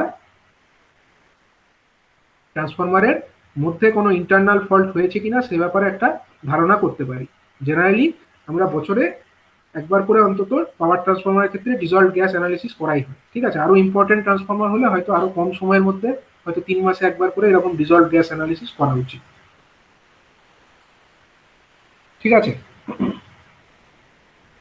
ডিজলভ গ্যাস অ্যানালিসিসটা কেন করছে, কারণ এই ট্রান্সফরমারের মধ্যে কি ধরনের ফল্ট, মানে কি ধরনের গ্যাস কতটা তৈরি হয়েছে ট্রান্সফরমার অয়েলের মধ্যে, সেটা জানার জন্য করছে। যদি দেখে যে এগুলো যে একটা পারমিসেবল লিমিট আছে, তার থেকে বেশি মাত্রায় এই সমস্ত গ্যাস হয়ে গেছে, তখন কিন্তু ট্রান্সফরমারের অয়েল আর সঠিক অবস্থায় নেই বলেই আমরা ধরে নেব, এবং সেক্ষেত্রে ট্রান্সফরমারের রিপেয়ারিং এর প্রয়োজনীয়তা দেখা দেবে। ঠিক আছে, তাহলে বুঝতে পারলে ট্রান্সফরমারের বুকোলজি রিলেটা কিভাবে ফাংশন করে। কারো ডাউট থাকলে বলো।